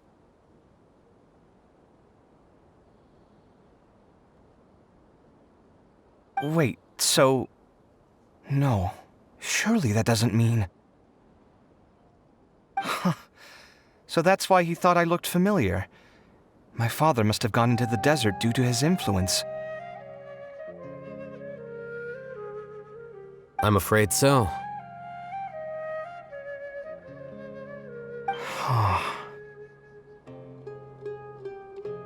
Good thing I shattered that diadem. From now on, nothing like that will ever have to happen again. The boundaries of knowledge are ever expanding. Someone else will inevitably pick up the same line of research one day, and Vahumana regards it as a reasonable research direction. Oh, not this again. Even if you're right and people are bound to fall into the same intellectual traps, things won't necessarily go the same way again next time. You have to admit that the actions of one individual don't always predict the behavior of the group, and vice versa. Take Sachin, for instance. He's quite an anomaly. And so is the one who stopped him. You. Conflicts of this nature are indeed exceptional, but it will occur again in the future. You said it yourself. The actions of one individual cannot predict the behavior of a whole group. You know that not everyone would have chosen as you did. Even so, I stand by my views. You can forget about trying to convince me. That's fine. We've been arguing over this for years, and I don't hold any hope of you understanding. The issue we're debating has long since moved on from who's right and who's wrong. Thanks for letting me know all this. What? I said, thanks for letting me know. Hey, stop acting like you didn't hear me. You're doing this on purpose, aren't you? They say that earnest thanks should be given thrice, so one more time, please.